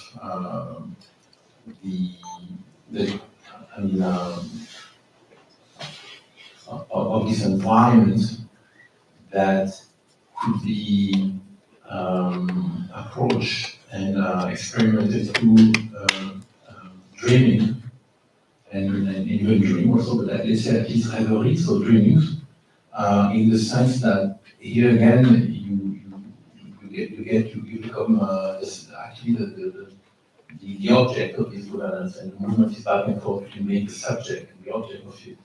And I think it's all about that. I think I'm interested by, mechanically, by how we could interact with tech. But for me, when I was in China and I went to the factory of 13 marble, and they showed me incredible robots making things, this is the effect. I was much more interested by what would be the invisible part of this effect. How can we handle up to this? And I think it's crucial that we keep that unpredictable environment, unpredictable space of thinking, to continue to at some point our sovereignty on our power of interpretation. Because what is at stake here is definitely the hijack of this autonomy, of this. Yeah, I think definitely I'm thinking about this idea of interpretation. You all know this one. So if I'm understanding the first part of that, you said that we're going to lose accountability, like when we move to the top world, which is really fascinating to me because I already feel like we have none, like the bars are being held. And so like, what is less than what we have today? If not for like the labor of love of like certain roles, like archivists and artists who are doing that work of like documentation, going back, archiving what we have so we can look back and look forward. But yeah, I feel like the bar is already in hell in terms of accountability. Like I don't think we have much today already. And so that is terrifying, the idea of moving even farther away from already a minimal place. And yeah, I think that's what I mostly have to say on that. It's so interesting because you were the only one who mentioned accountability in your talk. Yeah, I guess the way that I saw that particular body of work is like, I think we as a society already struggle from like this collective amnesia, and these ubiquitous technologies are already moving us faster and faster into like these notions of progress. Like the speed at which we're moving is already growing exponentially already. And so I think in thinking about different ways of thinking through time and how we experience time and how we value time, how do we slow down? We can't always slow down what's around us, but how are we ensuring that whatever we're moving towards? And I think the challenge is not everyone cares about this, obviously. Like we're in a society of just a different value system than everyone operates already. So I think it's also by design, strategically positioning the ways that we move in the world so that we are not having that connection between what we already experienced like centuries or tens of years ago. Positioning things as brand new, even though it's just a new form of what we already used to experience in society.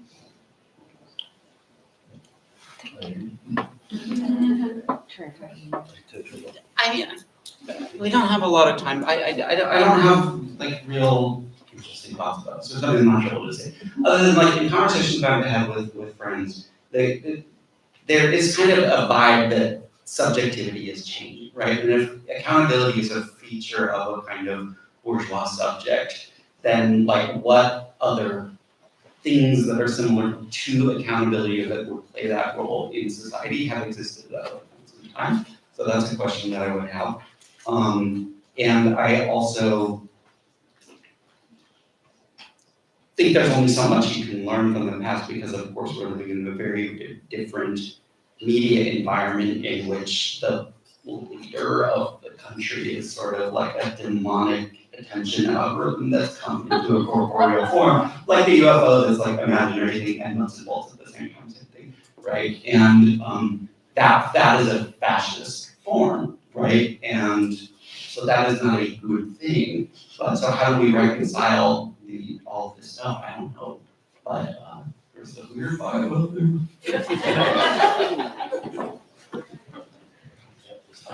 I just want to jump on this because I think what is extremely interesting with the question of dream and dreaming regarding the point of accountability is the fact that that's why I was like putting Gaston Bachar as a completely forgotten philosopher, but it's very interesting at that point because it's really like wondering whether the dream and the dreaming is only human.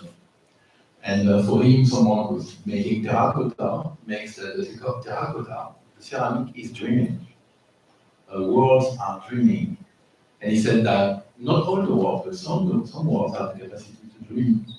And I think this links very much to the question of time, because as we know, time do not proceed the same way with the temporality of dreaming. There are so many stories of someone who has like just waking up this famous dream from during the French Revolution, an aristocrat woke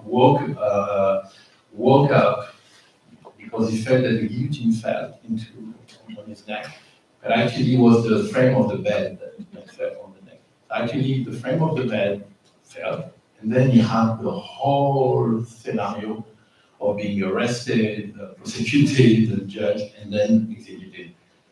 The time in the space of dreaming is completely different from reality, as well as in front of an artwork. We finish with this. I think this extraordinary capacity that artworks have is to slow down time. We go and we immerse, when we not even immerse, but when our attention is caught by an art or whatever it is, even a book or painting or film, it actually slows down time. And if we would wonder how we could find this key to just press pause in the society we live in today, I definitely believe that sometimes in art it's possible. Thank you. We'll take one or two questions from the audience.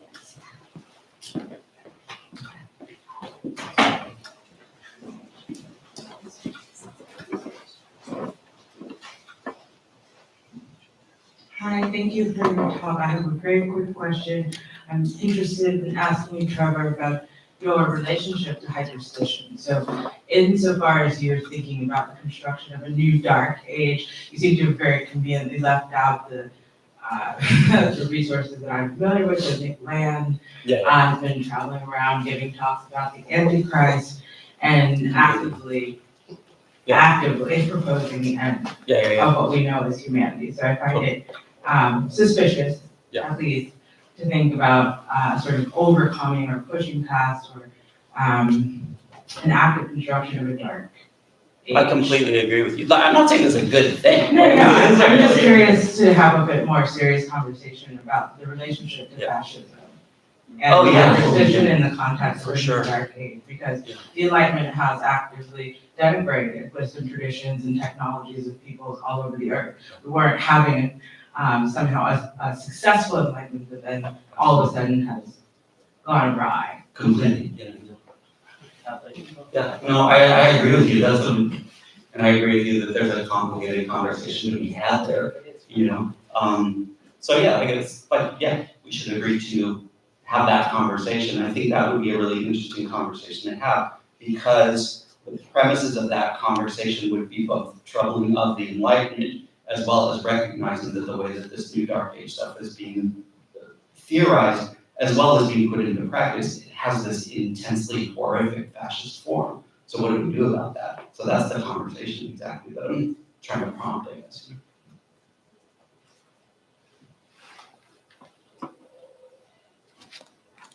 Any other questions?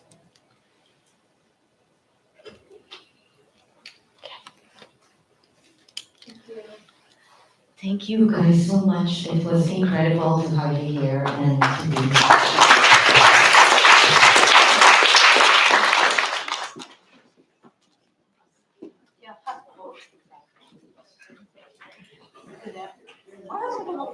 Hey everyone, we're gonna have a 10-minute break and then we will come back with a little shift of schedule. Yeah? Yeah, so Kate Hopper, we'll go next and then you should decide. And then Lupe and I will go after. Yes? So 10 minutes, which is, I don't know, about 52. So we here, please introduce to hear the other keynote by Kate Crawford.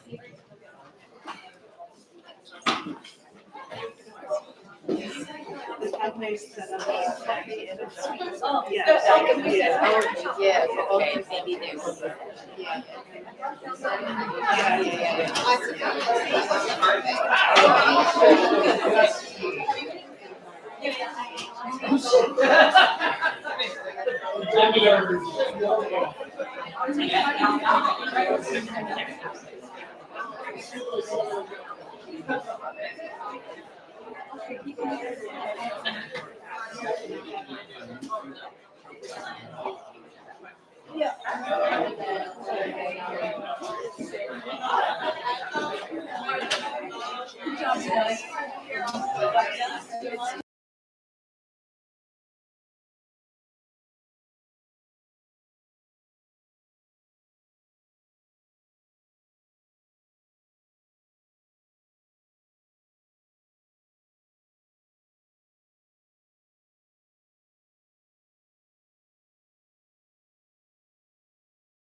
Hi everyone.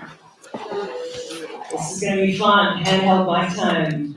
I love this, and points to the now two people in the room who spotted not one but two musical references in my title slide, which has just disappeared. That's interesting. It was there before. Dun, dun, dun, this is the fun part. Slides. We good? We got it. Fantastic. Cool. Hi, everybody. Let's start again. Hi, let's begin.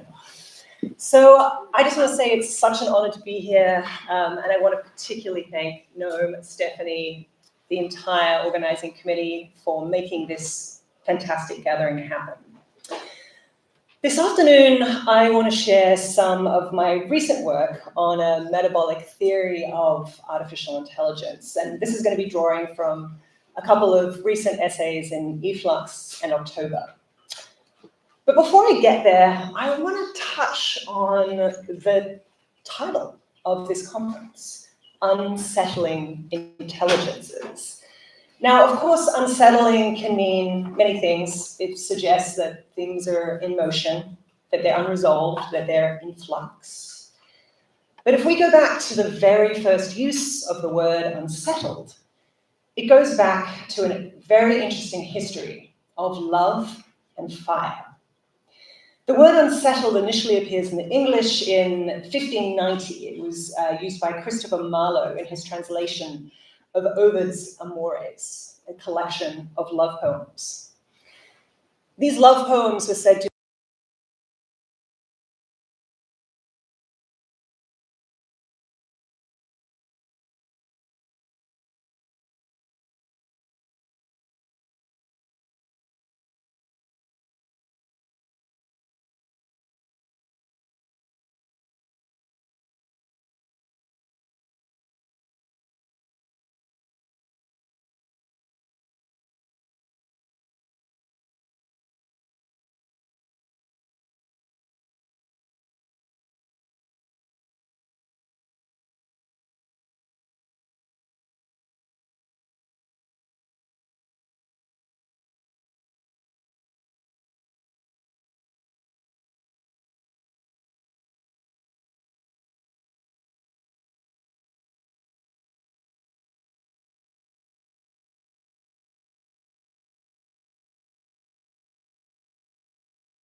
Wow.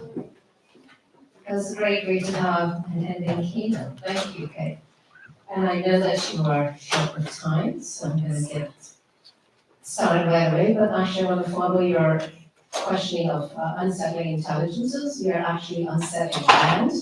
And so I just want to say we are on the land of the Settlecott people, that we're talking about actual infrastructure. So I think we need to know where we are located and from where we speak. So having said that, I also want to take you back to your earlier work, and particularly the New York Times piece on disasters, and the way in which disasters become kind of a double helix for AI, in that AI generates ecological destruction, but when that destruction happens, you have displacement. So it's kind of like Naomi Klein's disaster capitalism, and then that displacement leads to the massive, in data centers that you've been mentioning, and so you kind of have this recursive way in which AI generates disasters, disasters generate displacement, which allows these big data centers to happen, which then kind of reproduces. So you could talk a little bit about that.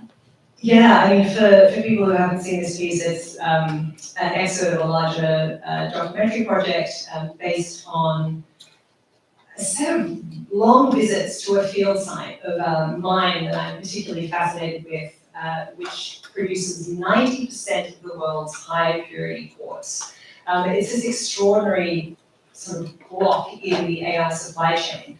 And this mine is in this very remote part of the Appalachian Mountains outside a small town called Spruce Pine.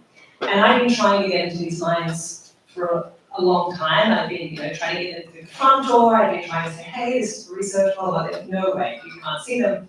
Until I met this geologist who said, hey, I've got a 4-seater plane in my backyard. Do you want to come and fly over mine? So I was like, absolutely. So we get into this wobbly plane. I was absolutely convinced that this plane is not going to make it. And we flew over and saw this kind of extraordinary kind of corkscrew, which is going into the earth, 5 miles away, incredibly small, really piece of land surrounded by this protected wilderness of the Pisgah National Forest. And 2 days after this experience of sort of filming this mine, the entire area was hit by Hurricane Helene, which is, of course, the second deadliest hurricane since Katrina, and over 200 people died in the region that I've been spending time. And it really was a coming home of all of these processes, particularly the high purity quartz in this mine is producing semiconductor chips. It's all sent out to Taiwan and to mainland China, and it's been really interesting to see the community try to respond to this disaster. Because what happened was within hours, the market was starting to freak out about semiconductor chips. And it was like, oh my gosh, can we make semiconductor chips anymore? What's going to happen? And all the companies were saying, don't worry, we're spending all of our resources to get the mine up and running, which is exactly what happened. Within a month, they had the mines back and running. The community did not get running water for 4 months. Schools weren't open, you couldn't see a doctor. It was, again, it was very clear where the priorities are. So I think in many ways, this kind of relationship of AI and its harms has been really sidelined, obviously by this administration, but I think also by the absolute removal of any real discussion of climate and climate change, particularly in the tech sector. Because what do they say? What are we going to do? AI is going to fix it. We don't have to worry. So that I really still to this day quite surprised that ideology is so accepted. So yeah, that was that experience. Yeah, and shifting back to the talk today, you ended talking about possibilities. What are we going to do? Are we going to swim with this law? Are we going to resist? Are we going to be downstream? Thinking about metabolicism, and given that most of this is being, in some ways, propelled by male tech bros, I wondered if you could talk about the gendered nature and what might be possibilities in terms of a different kind of grammar, one based on reciprocity, care, things that might allow us to think about those possibilities. Well, yes, we're talking about what was, I've written about this as being, an extraordinarily male-dominated industry a decade ago. It's so much worse now. We really are talking about 8 men, depending how you count, having extraordinary power over the information and infrastructures of 80 billion people. And that dynamic, I think, is absolutely present in how these infrastructures are being built, in the relationship to how these models produce representations of people, women in particular. Of course, we can all think of Elon Musk's waifu, which became the only popular product that XAI has actually released, where you can have this, adorable anime girl just, sweet on you all the time. I mean, fantastic, you just want that.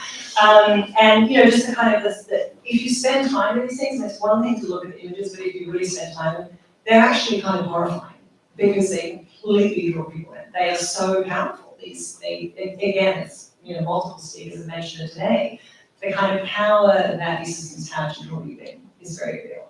And they come with very real consequences in terms of how people, specifically women, specifically a whole range of communities who are seen as marginal to tech bros, are being represented.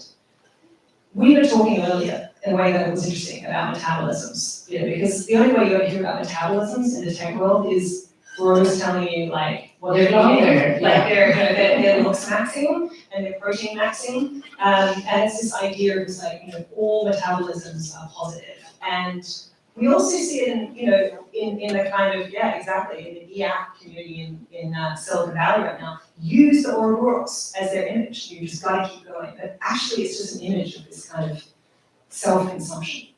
So it's all of the things you would imagine except getting much worse. Metabolism of detoxing might be in order, but since you do that, Judy, I'll see if we have time for quick questions, please. Yeah.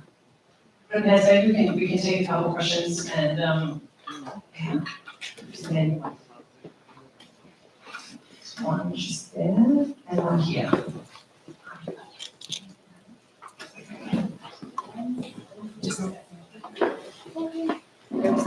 Raise your hand. Raise your hand. Be brave, so we can see you.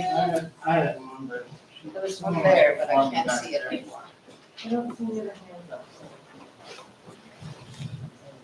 Just a quick one.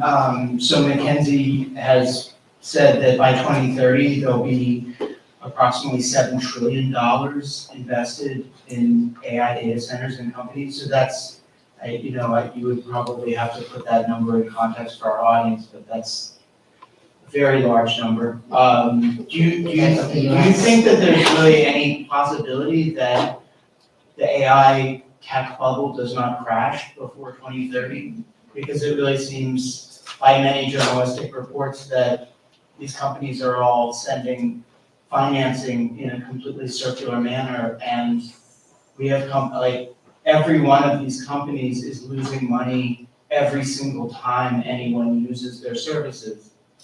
So I love that you put that in a circular metaphor, because it really is it is a complete circle of, there are many metaphors I could use, some are less palatable than others, but it's definitely a shell game, you can call it that, where it's I'll take your ships, you'll buy our platforms, etc.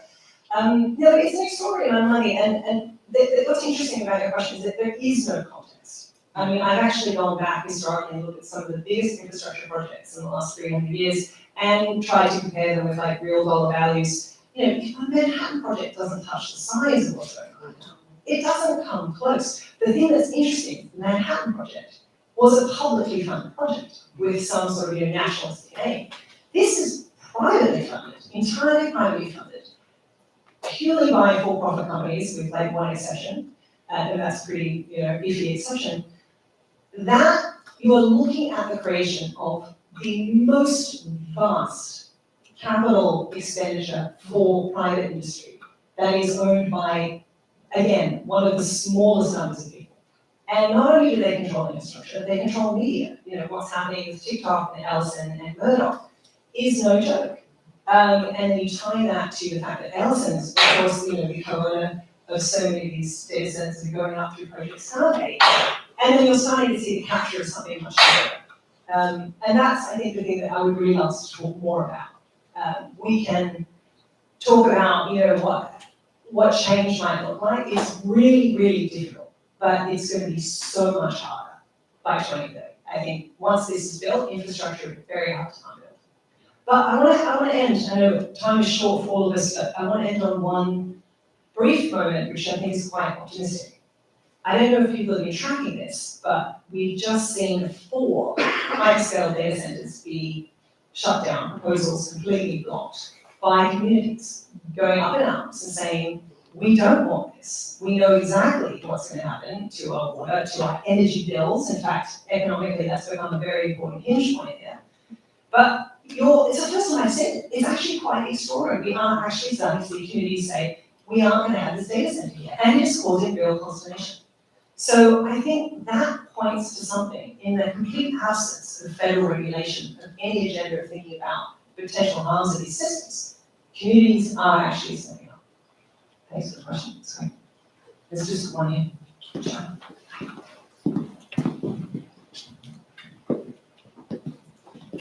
Thank you, Kate. That was a tour de force. And I wanted to ask a kind of bigger question about the kind of geopolitics of all of this and the research that you and your team have done around the US.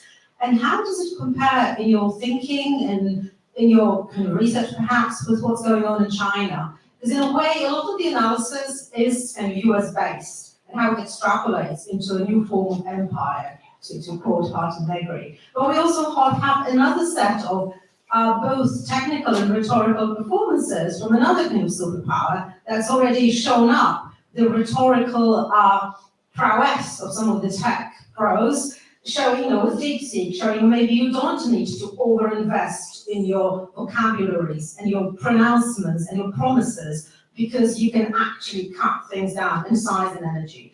So I'm also wondering, and also the model of investment in China for AI is very different.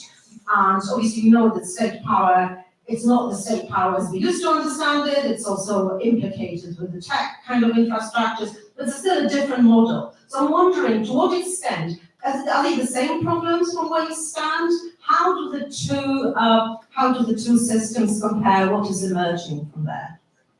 Thank you for such a fantastic question, and also thank you for your keynote this morning. I just want to say that China is actually very different. And what's happening now is actually a really interesting comparison. First of all, from the energy perspective, China has just added another 100 gigawatts of renewable energy to its grid. Just a comparison, 1 gigawatt is 1 nuclear power station. It is a lot. To add to what is now around 900 gigawatts of solar, wind, geothermal. And that's extraordinary. And the reason why it's really interesting is, of course, and so different to the US model, which is now shutting down all of its alternative energy projects, is that whoever gets to a marginal cost of approaching zero for producing AI wins. I mean, this is an energy business. We think it's an information business, it's an energy business. And I think once we start to realize that, you see that China is actually playing a very different game. And you also see it in the actual technical architecture of DeepSeek, distilling pre-existing models in order to use less energy, less time. DeepSeek was produced so cheap, absolutely, completely different model. Now, again, you would have seen the markets react to something with this huge drop in tech stocks. Maybe all this money isn't necessary after all. And they were like, no, of course, it must be bigger and better this way. And they've more or less convinced people that this is the only way forward. But I think you pointed to something very important here, which is that this is built on a type of faith. You're looking at a faith-based economy, not a material economy of revenue. And that means that there is a very interesting divide now between engineering and the full stack in China, but also what is driving it. Thank you. Thank you all so much. Really appreciate it.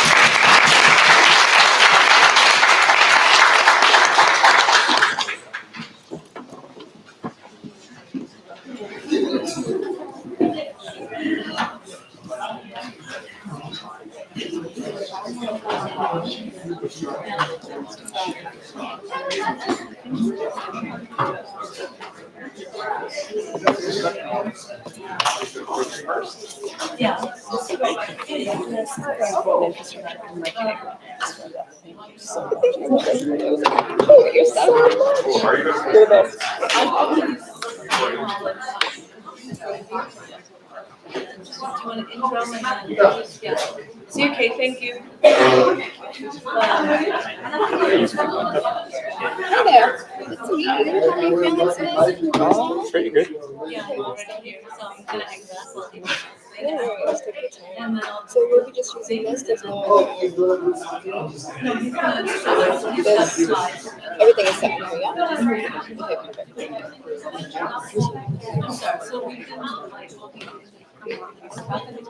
I just got a microphone. Is this still broadcasting? No. Do you want me to let me know when you're ready for that? Yeah. Right. Sorry, I need to get to them.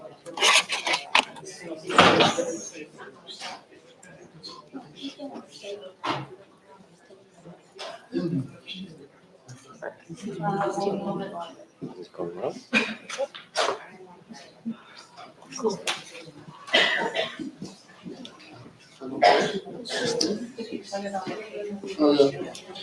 Hello. Working? Yes. Hello, everyone. Almost good evening. Thank you for being with us. It's amazing, but no. Well, I have the honor to present this amazing panel, computation, institutions, and the edges of the possible. So we are here already in the stage with Stephanie Tinkins and Monty Lee. I will read a very brief biography of both. So Stephanie Tinkins, right to my left, artist and Kusama Chair in Art at Stony Brook University. Tinkins creates interactive and dialogical artworks centering AI and emerging technologies, particularly as they pertain to race, gender, and equitable futures. Locally in the stage also, computer scientist and vice president at LG Superintelligence Lab. Lee focuses on the creative and speculative edges of computational reasoning with collaboration that bridge AI research and artistic practice. Well, thank you so much. Welcome. Thanks for inviting me to this great session. I like, given all the previous session, like over time, I got more concerns. I may be the only one who is trying to talk about like how to model these AI and how to reason and how to implement the thinking process. But like, albeit, we can see some interesting progress here and what types of stuff that Stephanie and I are trying to create. So I just grabbed two images, like which is representative of the hallucination, and the left image, which is Pope with a Moncler jacket, whereas the right image, which is a pink elephant on exhibition hall. I guess during the last 4 years, we tackled a lot about to improve the precision of the model. So always the accuracy matters. But what I can see with Stephanie, and there are always like two different aspects of AI, especially regarding the hallucination. One, maybe that's going to be harmful for like lowering the accuracy, whereas the other, maybe it invoke a little bit of piece of creativity.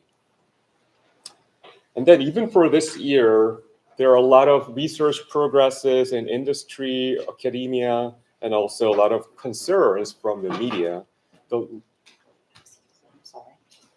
I just need people to use a mic, so can I just please move? This one? Oh, yeah, sorry. I haven't no sound. Sorry. Okay, so I just grabbed two of the key words. One is a non-determinism.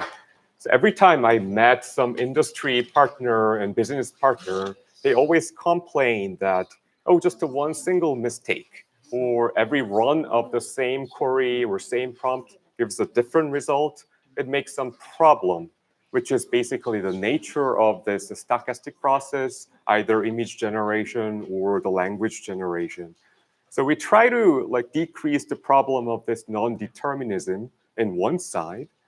And the right one, the right image, which is a headline from the New York Times. AI is getting more powerful, but hallucinations are getting worse. And I just grabbed one of the interesting things that we found from the GPT model these days, and which is kind of a thinking process. Of course, it's a little bit hard to understand what it is, but it just keeps repeating the same thing. And at the very end, it says, oh, we have repeated a lot, but this is just a mental check. I guess what they try to build is some sort of awareness in a way that, like, thinking is very hard to define, but if something is going wrong, at least to try to figure it out, what's going wrong. So the computational creativity is, yeah. Finally, I got a mic. Yeah, finally. So the computational creativity is kind of my personal research interest, and we got aligned a lot with Stephanie. And I saw the picture of interpolation. So at the beginning of the session, some of, like, I guess Hito, she mentioned a lot about the latent space interpolation, and that's actually related to this. So start from one image to the other image. What generative AI can do is interpolation of latent space, and then we can generate based on that. We can see some interesting transition from Mona Lisa to Taylor Swift at the last line. And we can think of the same or sort of similar thing on the space of a word, where if I think of like transition from boy to adult, what an interesting concept came out, which is kind of a bloom or blossom, which I really like that example. So interpolation and semantic space will give certain result. And sometimes we might be able to interpolate some totally irrelevant stuff, something like from church to disco, and there are something like a fellowship that somehow came out. So there are multiple ways we can invoke the creativity. So I just introduced the final two slides, one what Stephanie and I did the recent 1-2 month. So it's try to interpolate from Madonna to Egyptian sculpture, and the second line shows interpolation. And one of our conjecture was, what if we actually extrapolate beyond interpolation? And what I found from Stephanie's feedback, she were always not interested in interpolation, which is so much expected result, whereas the extrapolation, there may be a little bit of more interesting invokeness towards creativity. So this is some existing model that we grabbed, and after tuning, like we can see more, I guess, stable transition on the interpolation, whereas more, I guess, exotic transition on the extrapolation on the third line. So just give you a couple examples and say how we did this. We combined this process with something called the thinking. So when we transform one image to the other image by extrapolation, there's a thinking process that machine can do. And basically, every time we sample, this thinking process will be changing that generate the different images. So while we saw a lot of concerns and like the social problems and harmfulness, but at the flip side of that, even the flip side of the precision, I love to think about this creativity and how we extrapolate this more computationally, but also in the artistic way. Thanks.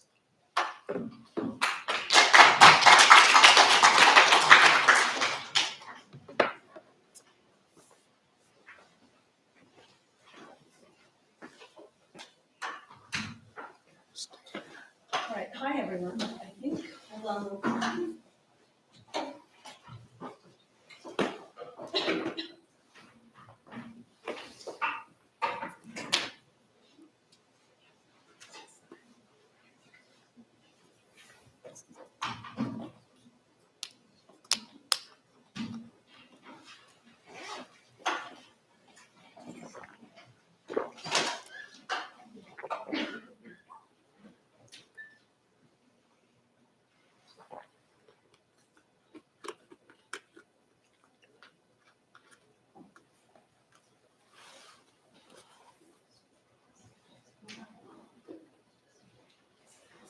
Okay, cool. Okay, I'm gonna stand for you guys. Hi, everyone. Munte, it's been so much fun having these explorations with you. It's really interesting. I'm gonna do it this way. For me to work with Munte. Now that one is not. How are we doing right now? Okay, yeah. To work with Munte and kind of go underneath the hood a little bit and think about things.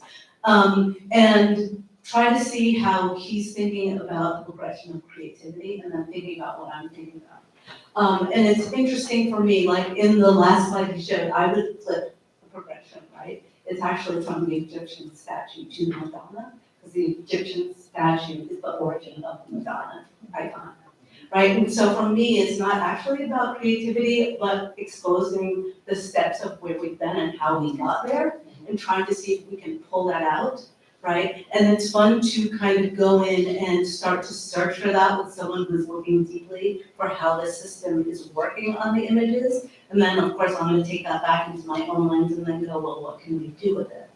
I'm gonna show you a few quick things, and really I'm not even gonna talk to you because I'm gonna try a little experiment and I'm so sorry.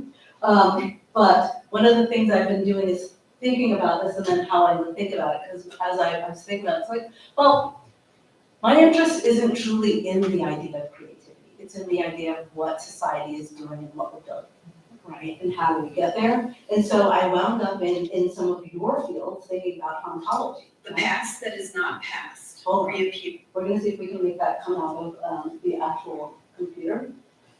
And I'm gonna play you this little quick essay that. The past that is not past reappears always to rupture the present. Christina Sharp. Algorithms do not forget. They remember what power tells them to.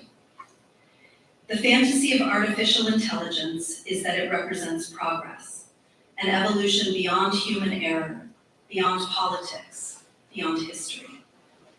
But like any ghost story, the truth is less tidy. What we call algorithmic objectivity is not a new world. It is an echo of old ones.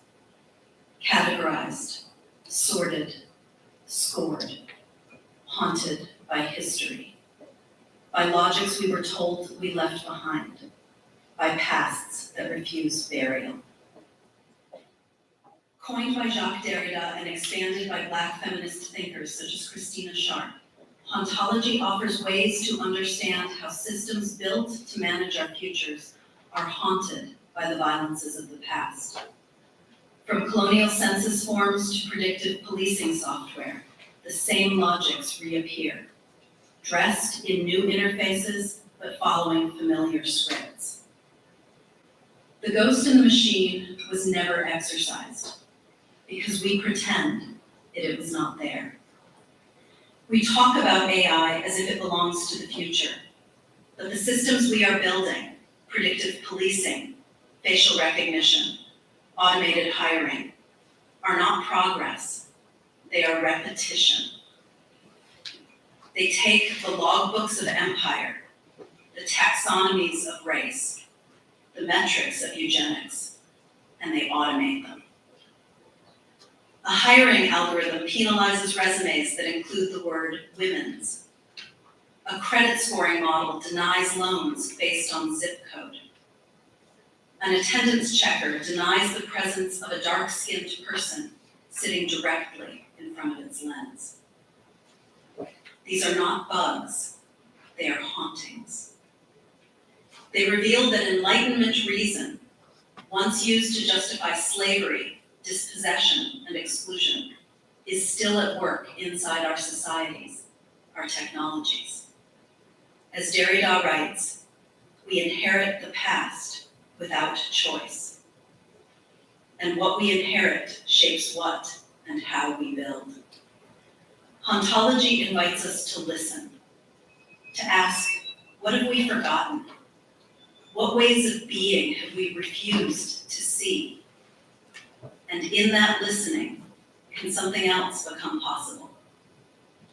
Something I call prismatic reason, where Enlightenment reason demanded clarity through exclusion. Prismatic reason seeks truth through multiplicity. It doesn't silence contradiction, It lets it breathe. It allows feeling, ambiguity, memory, relation, and the inexplicable to exist alongside logic. It doesn't reject reason, it remixes it. Is that creativity? It heals it. Prismatic reason doesn't ask us to disown our ghosts. It asks us to sit beside them, to learn what they know. Because the machine isn't haunted by accident. It's haunted by design. And so the work ahead of us isn't just to critique algorithmic systems. We are asked to inform and consume. It's to build otherwise, with care, with community, with generosity, with ghosts. Thank you. So that was my voice, like bastardized in the labs, which is just a strange way for me to play with these things. And what you're looking at is one of these echoes that I'm looking at, Oprah, that for me is a time traveling spaceship, and an installation that is currently up in the ICA San Jose. I will leave it at that and say, well, I'll give you one more thing, that the okra that you see here was planted in soil that is treated with bacterial DNA that holds stories from San Jose. And it's been this very interesting way of thinking about time spans and claiming space-time in technologies and in land, and trying to make communities whole within these systems. Oh, sorry about that. And I will say that the other thing I'm truly thinking about here is in the stories we tell our machines. I'm gonna go here. And because I just can't come to the conclusion that we're gonna get anywhere without gifting or donating some of our stories to systems so that they understand us in the ways that we understand ourselves, as opposed to the ways that we've been following. I believe that that QR code works if you wanna snap it and submit some. I'm gonna join the table and we can talk about things. And Esteban is going to join us and do a little Q&A.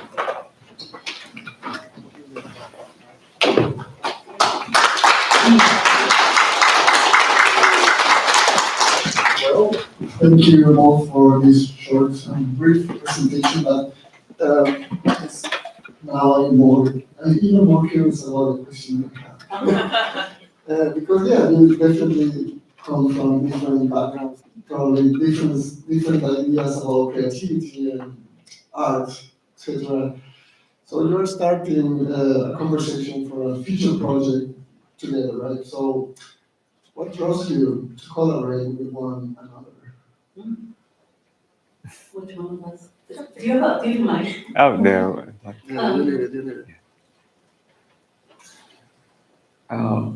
I guess that process itself is kind of magic, that we talked about many different things, including like representations and what is like intent, because the model is not really interested in why.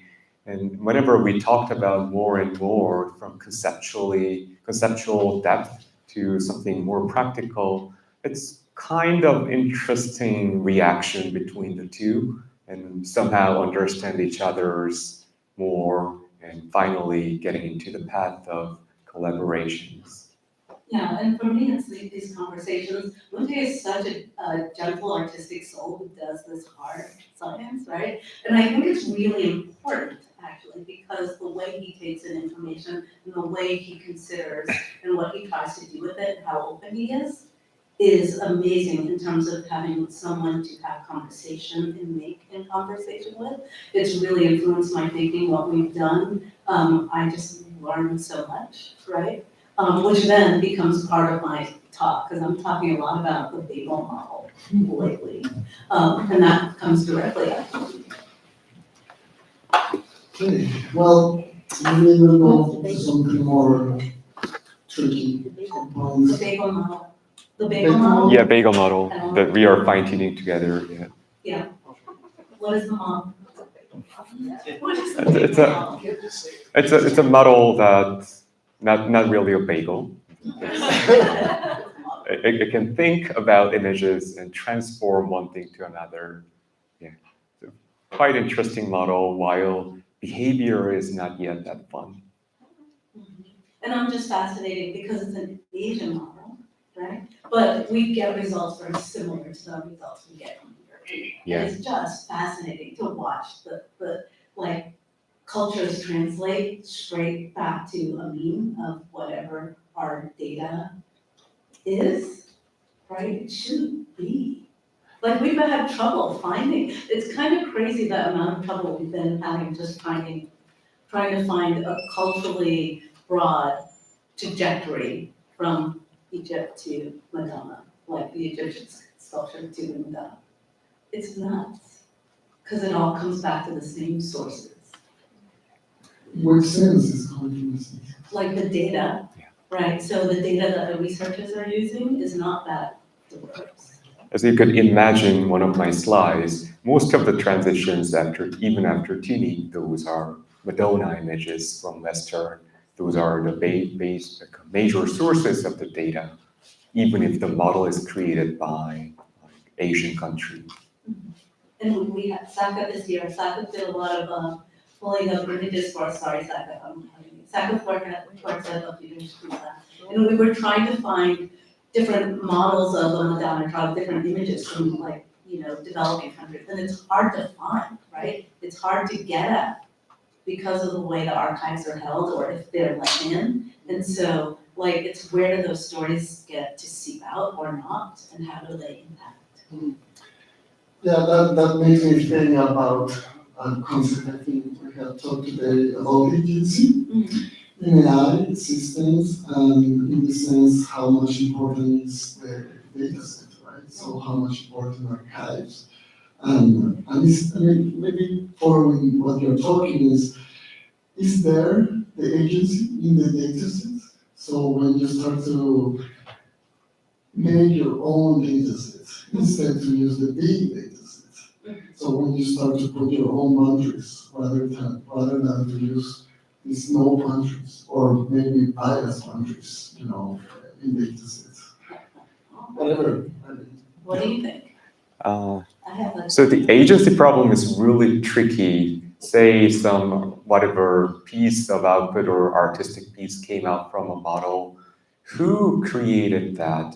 Is that the result of the model output, or the modeler's design decision, or the data set, or actually just the prompt which created that? So maybe the drastic provocation is the agency from the modelers to more in the conditions in some sense. So kind of the prompt which designed and ended up getting that result.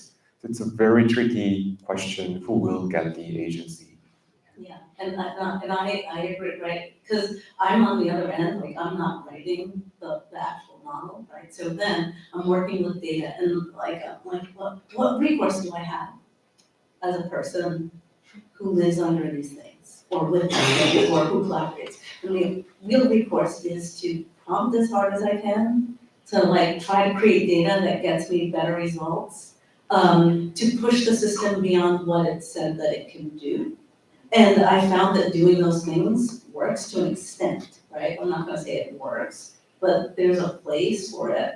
I love to think about, is it working with some researchers and they were telling me, well, ChatGPT, this was a year and a half ago, so how life changes these days. The model doesn't quite work in the way we want. And I was like, well, how hard have you tried to push it? Not I put in a thing and it gave me this. I'm like, well, what have you done? Hackers are at it all the time, right? There are people out there who are at it, pushing it. And what happens if you are at it? And, can you get it to do something like play the dozens well? Which eventually we did. It takes work, though. It's not an immediate thing, right? It's a hard, time-consuming thing. And it's we're told that the work is that's not real, right? We can just do an automatic thing. But, if we accept that consumption model of it, we know what we get back. So in your own artwork, so where is your agency Yeah. in that case? Yeah, the work now it's interesting, because right now I think I'm putting out a lot of slop. Honestly, right? Like if I think about, it's like, I'm just producing slop, but actually I'm getting people to donate data to produce slop. And I think the slop is the seduction, right? To see what we can do, but that slop also takes a lot of work. For example, like going in, and we're using Company UI to kind of do things and doing different workflows. You know, we've gone through a lot of steps, because you put in a black family on one end, and inevitably within 5 steps, it starts to be a white family. And then my work is, well, that's not what I'm trying to do here. How do I just get this thing to reflect the global majority? I'm not asking a lot. But it takes a lot of work on the back end to get it to even start to hold a steady tap.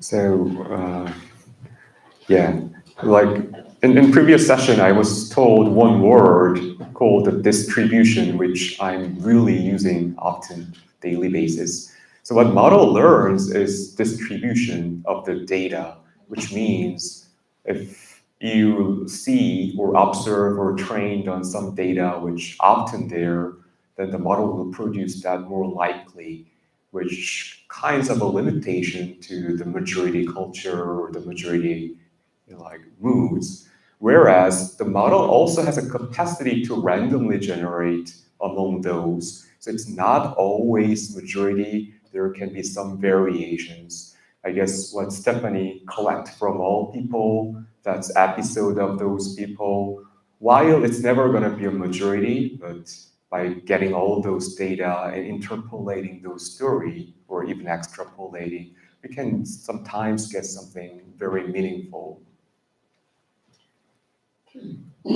Well, I think I will bring you to another tricky question if you can. So it's about something you mentioned, the unexpected, right? So we could say that art in many ways is about experimentation and navigating the unexpected, right? Yet, AI by design often operates through predictions, control, also corporations, and even military development. So how do you perceive the tension between these two forces?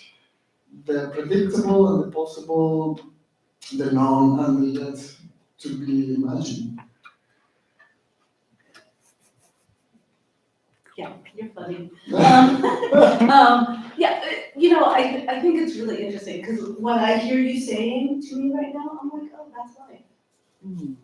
Or that's exactly what I know when I go out into the world, right? And so now it just becomes like a pinned way to start looking at it. Like now, how do I start to navigate this thing? Because we know, and the only thing I'm thinking about right now is like, when I was trying to make my work, if you go, and if you don't even want to use company, just go look. Because it's like, how many big boob, doughy-eyed women with blonde hair do I have to look at to even get started? And it like puts me off, and I don't really want to be there. But then it's like, okay, I know this is the trick, right? So I'm going to stay with it, because otherwise I get pushed off.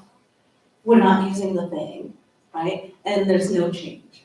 And so it's like, it's about, for me, navigating, but I like navigating those things. And I'm gonna say something else that's kind of weird. This is not very much different than when I was in college in '97, and all the computer boys loved leaving bestiality images on the computers to keep people out of the room. Like they would do it all the time. And so like if we see the gates and just accept them, you've accepted the gate. If you see the gates and go, well, where do I fit? Or like, you know, I'm ranting about the 2-year-old why these days. It's like, why? And then usually you get the, because this is not how it's done. Even Mute and I have had this conversation. And then my job is usually to make some weird model that doesn't actually work, that shows that it can kind of work. But that's an interesting point. When you say it doesn't really work, what's happening there? What is bringing those failures? What is opening up those non-working models or predictions? Easily using the tech in ways that it's not supposed to be used, right? Like small data or pushing it to try to get to something hard and it doesn't want to do it.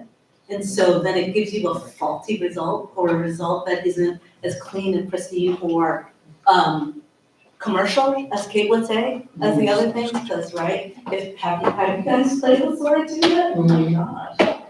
Oh my gosh. Yeah. Yeah, because you mentioned in the beginning about the relevance of accuracy. And in here we are present of interest of not accuracy, more failures, maybe. Yeah, and this is our foot, right? That is the interesting part of this conversation, I guess. I really like Stephanie's first response to this question. That's the life. And I guess what I found from the collaboration is I'm too much obsessed with the accuracy and precision. Every time what I try to collect is really precise, clean, and pristine result, whereas Stephanie always told me that it's not that interesting. It's just there. And then I guess, say if I like query to the model, there's a sky growing red, then probably the model try to explain about some scientific things about twilight. But what if the model just say nothing and do the silence of 10 seconds and that's beautiful, which is, I guess, kind of the ideal that I'd love to implement that as an algorithm, which maybe some other people have a concern, but like how the model can also enjoy those, like a beauty of a silence and there's some paradoxical, like, stuff. It's interesting because probably this accuracy that we are talking about, pristine, is also bringing a new idea of beauty. So where present looks like in a general idea about what is beautiful and what is not beautiful. And it's coming from probably this all generated images around ChatGPT and other images. So how to understand or how to break, if you want, that idea of beauty, or if we want to keep pursuing that idea of beauty. In the sense of art, supposedly after the revolution, we started thinking these kind of things. But now we are culturally talking. Seems like we are present of a new idea of beauty. I don't know, you can get whatever of what I said. Yeah, I'm kind of thinking about like which idea of beauty and is that the commercial, the dress, the slop, the right, and where that goes and how we convince people that they have imaginations, right? Like and what beauty is. And when you first started talking, I was thinking about being moves with people who are working mathematically in the algorithm, and they will go, well, the math is beautiful, right? Like that's where the beauty lies. And for me, I'm like, well, the conversation is beautiful. If I can get people to come to a project and sit and have conversation, that's where the beauty lies, right? So it's all kind of intangible in a way, or not visibly seen, because we're being inundated with this stuff that is just whack, right? And then, but also, every once in a while you see something, holy mackerel, how did this person do this thing? Because they're taking the dreck, turning it into something that is both visually and practically beautiful, right? Inside of all of this. So you can see that there's a hope for going beyond, and that maybe those models will get people to think, but we know that we're just gonna produce. Maybe this thing that Kate was talking about, right? Where it starts to like trip on its own information after a while, and then print out something that isn't something we recognize easily, something Enrico-like maybe, right? And then you're like, oh, okay. But where the definition is, because that wouldn't be considered a good image, right? Like a lot of the times people will feel that way. So how do we get to see where the in-betweens produce something versus the kind of trite, like I'm both, sorry, I'm babbling on, but I'm thinking a lot about filmmaking right now, and like I'm so excited about the fact that so many people can now make films just by description. right? That to me is such an exciting thing, because you don't need elephants, in reality, now we're talking about this. But at the same time, if you look, the tropes of filmmaking are so hard encoded and so trite, that you're like, oh, it's gonna take us to this small moment, and then who's gonna bring us back big, right? And explore it and explode it. That's the real question.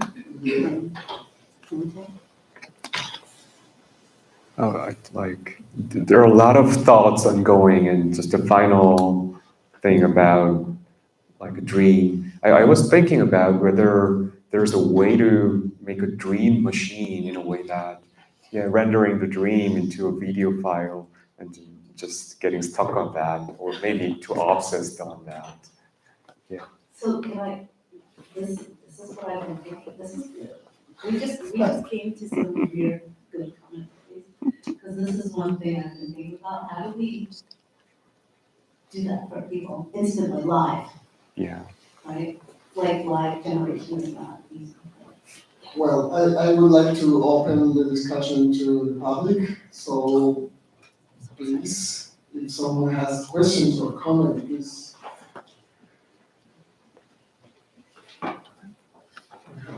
You go.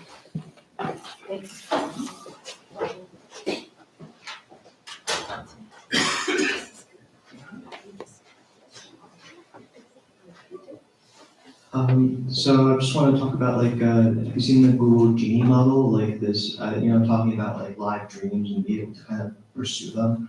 I've been talking about this with the student who wanted to do therapy through VR, and I was thinking that's like a really good medium of like being able to explore all of these things with like live AI, augmentation, and like diffusion that you can walk through, control through it.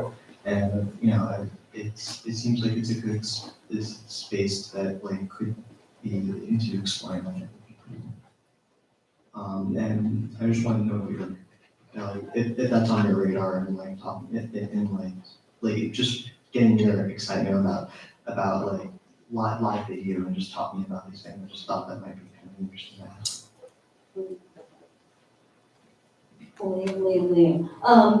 Liam, I haven't checked it out yet, but it's interesting because I'm like, one of the things that happens for me is I'm always excited about the possibilities of these things, right? Like to be able to have someone come in, like I've always wanted to have a camera and read someone's emotion and then start to generate from that and commune with them, right, in a piece. But that also is like a crazy amount of surveillance and a technology that I do not want to contribute to making.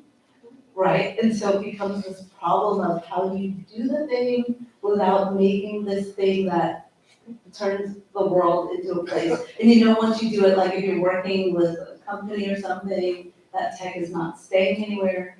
So it becomes problematic for me. And then, you mentioned therapy, that's hard. Like there are a lot of places that are hard to start thinking about. And I think we have a lot, like, my take is that we have so much work to do before this technology is good enough for us to start working and using it deeply on ourselves like that. We haven't done like the social work yet. And that means us doing the hard work of talking to each other and starting to really dig into some of the stuff my avatar was talking about, that I can't do it in good conscience.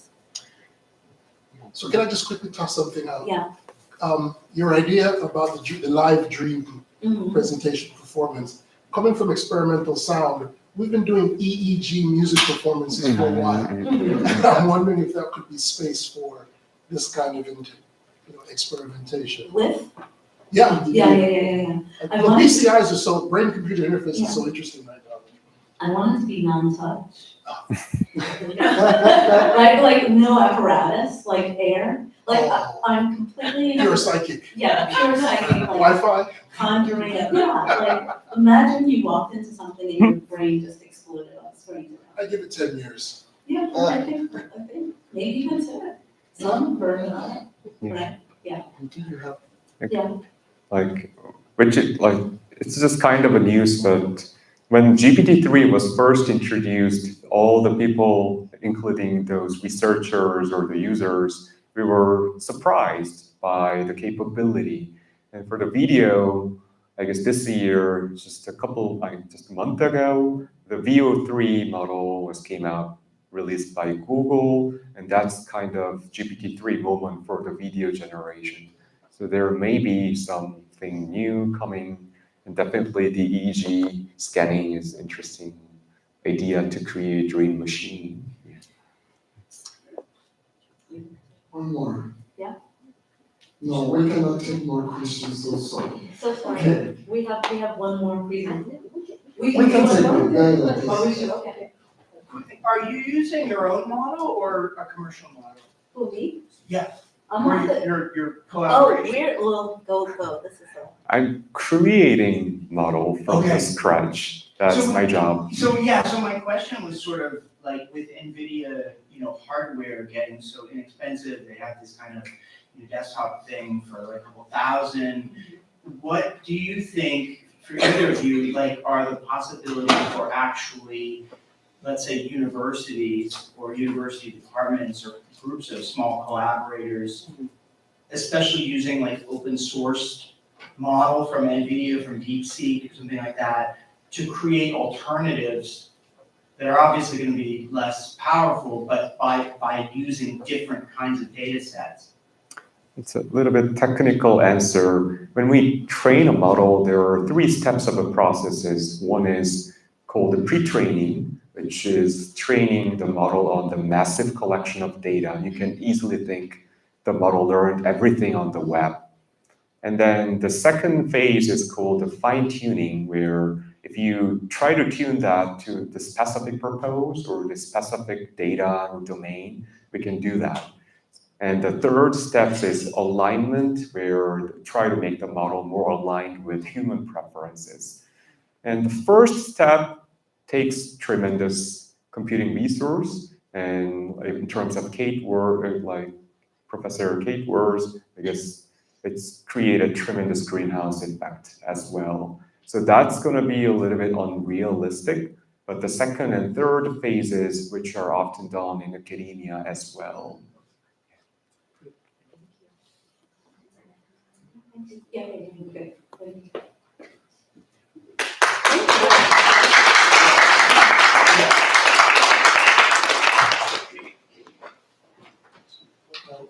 Thank you. Thank you so much, both. Now I'm super lost about the program because We we have- changed, so. One last, beautiful. Thank you. We have one more. Yeah, but I have no idea which one is coming because we changed everything. See you. Yes.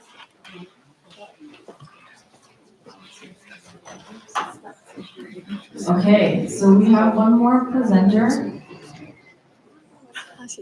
네, 한국말 잘합니다. Our epilogue. 여기 다른 신문사. Filmmaker, writer, and professor at New York University, Mantia Diawara, is a leading thinker on African and diaspora cultures, whose recent work expands to issues of knowledge, oracular traditions, and technology. So once we have slides, we can welcome Mantia to do our epilogue. Yeah, no. So we're very grateful to have Nandhya here. We had a little bit of an odd request from Nandhya, was to come here, not to prepare anything, and just to comment on the day with his own knowledge and intuition in a very non-AI-like,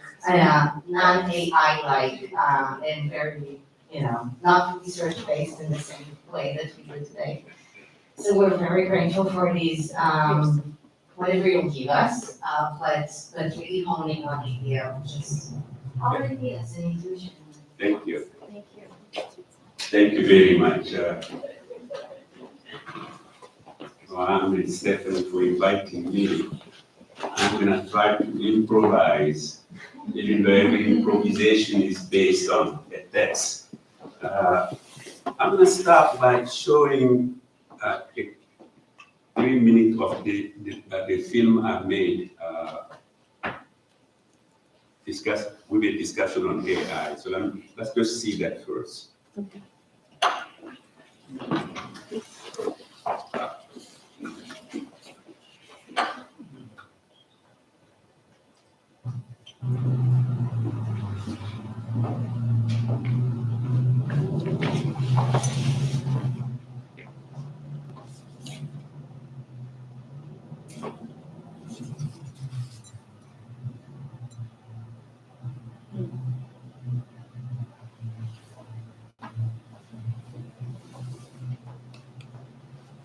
the powerful countries were always imposing their way of understanding the world on the rest of the world.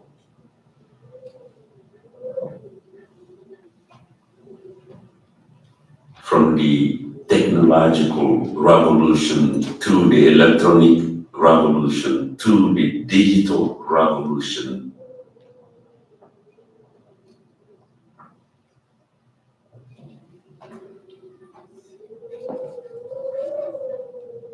when these kind of movements of science and technology come to so-called non-Western countries,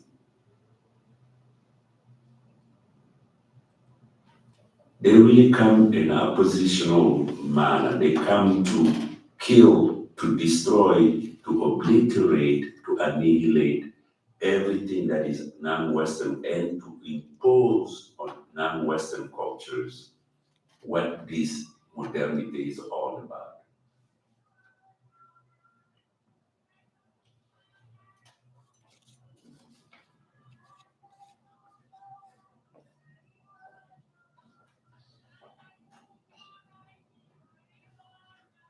The non-Western cultures end up being cheated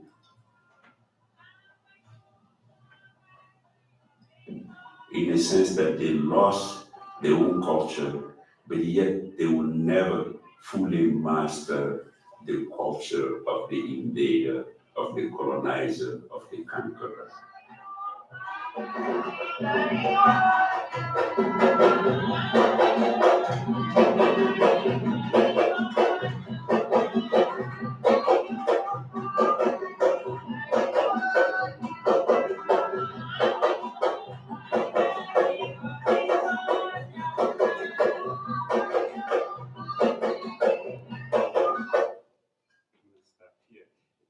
It's a film I was invited by an electronic festival in Lens in Austria to talk about literature and AI.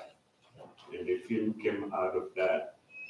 And this conference actually, I don't know if you can hear me without the mic. With the mic. To use the mic, okay. The conference actually, the conference here, in many ways, if I had attended this conference, I would have been less arrogant in Lens, Austria, because I just went there and told them that they were killing the human with AI. And in the response to me, they end up giving me money to make this film in Senegal. And then in making the film, I decided to do it on something I didn't know, a possession ritual in Senegal. I grew up as a Muslim boy, and my whole life I'm being told to stay away from the rituals of the unbelievers. And the Christians say the same thing. So I grew up, went to high school, went to university, not knowing anything about this ritual of possessions. So I said, maybe I should make a film on this in order to learn something about it. And then the woman, Melby, that he just saw dancing, she's a priestess. She ended up becoming almost my mother. We're very close friends now. So that's what the film is about, more or less. But I think that when you think back on Kate Crawford's presentation on data, because the whole point in my film is that data are collected and algorithms are created, and then Africans really, because we're talking about America and we're complaining about AI here, think about Africa where data come and they are applied to us. We don't know where they come from. They become a new reality. Just like colonialism become a new reality. Just like slavery become a new reality. So the question raised in the film was, would AI be different? And the African startup groups that I've talked to, they were all very optimistic because they thought that the things that the mechanical revolution could not achieve, the electronic revolution could not achieve, finally, digital revolution will achieve. And then they gave me examples like, well, for example, in my own family, when I was growing up, I was a letter writer because I went to school. And so people asked me, write this letter, and all the letters sounded like, dear so-and-so, and the person would be in Paris, and I would be in Bamako, Mali. Everybody's fine, everybody said hello. It did not rain much this year, so the harvest would not be so good. So send some money. This was the stereotypical letter. But today, when my relatives, including my younger brother, when they write to me, they just do WhatsApp. They just talk to me in my mother tongue, and they talk. So there are things like this that they started talking about. The way you send money instead of going to banks, because in Africa, in all the developing world, the banks just take all the money. Now you have communities here where somebody gives me money here, and then I send the money to another market in Dakar or in Abidjan, and then my relatives just go and pick up the money, things like that. And they're doing this everywhere in Africa, probably all around the world, really, not just Africa. But I think what comes on top of that is that the startup groups told me that AI could help them to preserve their cultures, because these revolutions are killing languages. They are killing different cultures. And every culture that dies, as Edward Glissant would say, is part of humanity that's dying. So you have a situation like that. They were very positive. And so I'm going to try to be an optimist between Stephanie and Munte a little bit. Because I know you're speaking two languages, but you're coming together in collaboration. So let me see, you talk about ontology, which I like a lot, which in many ways is coming out of Edward Glissant talking, but also the science fiction of Octavia Butler, but also the different science fiction writers like well, I don't know if I would call Ben Okri a science fiction writer like Delaney, or even Amos Tutwala, the Nigerian writer. So I don't know if I would do that, but the point that I'm trying to get at is that when you look at Africa and you ask yourself, staying with ontology, you go to Glissant and you have this Atlantic crossing, or Black Atlantic if you want. The Atlantic crossing, and you have the bodies at the bottom of the ocean that Glissant called the abyss. And Glissant says that we lost our humanity in the abyss. So it's really the Christina Sharps is the attempt to look for that humanity that is creating this creativity, if you want. That we're not going to be totally human until these people that were thrown in the ocean that are at the bottom, until we begin to go after them. This is what Edward Glissant is saying. And when he says that, in the Black African-American tradition, I think the science fiction writers have really, Octavia Butler, Delaney, they have really tried to bring back those people from the bottom of the ocean, from different places, to give them an identity and a life. They have tried to do that. But could AI actually, well, in Africa, what is happening that they have taken away from us. In Africa, growing up, again, the stories about Africa is not a country. Africa is very big, so when you say in Africa, this is a very complex continent.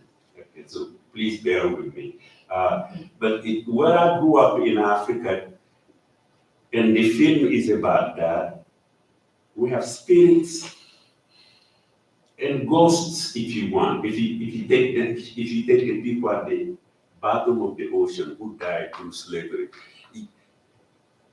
they are, in Africa, they will be called ghosts and spirits. And these spirits, they actually talk to priests. They talk to people who know something about religion. So the point, I'm trying to get at the AI discussion here. The point is that these spirits are invisible. They are invisible, but they're very powerful in people's everyday life in Africa. In Senegal today, in spite of Islam, in spite of Christianity, these spirits are around, very powerful. But at the same time, they are being maligned by, different religions, but also by modernity. We call it superstition, we call it all kind of names that we want to call them. But if AI can preserve oral traditions, could AI actually make,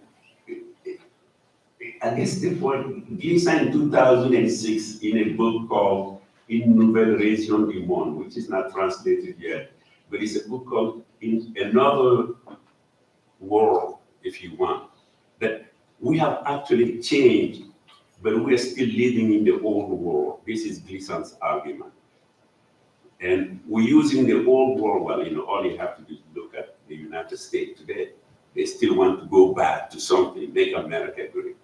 So Gleason is saying in 2006 that a new world has already come where we are sharing the same intuitions, that we have solidarity of everything. It's not black, white, Chinese, it's not Christian or Muslim, that actually our intuitions are collective now. Our opacities can be shared, that we are in that new world, but yet we let in the old world guide and separate us.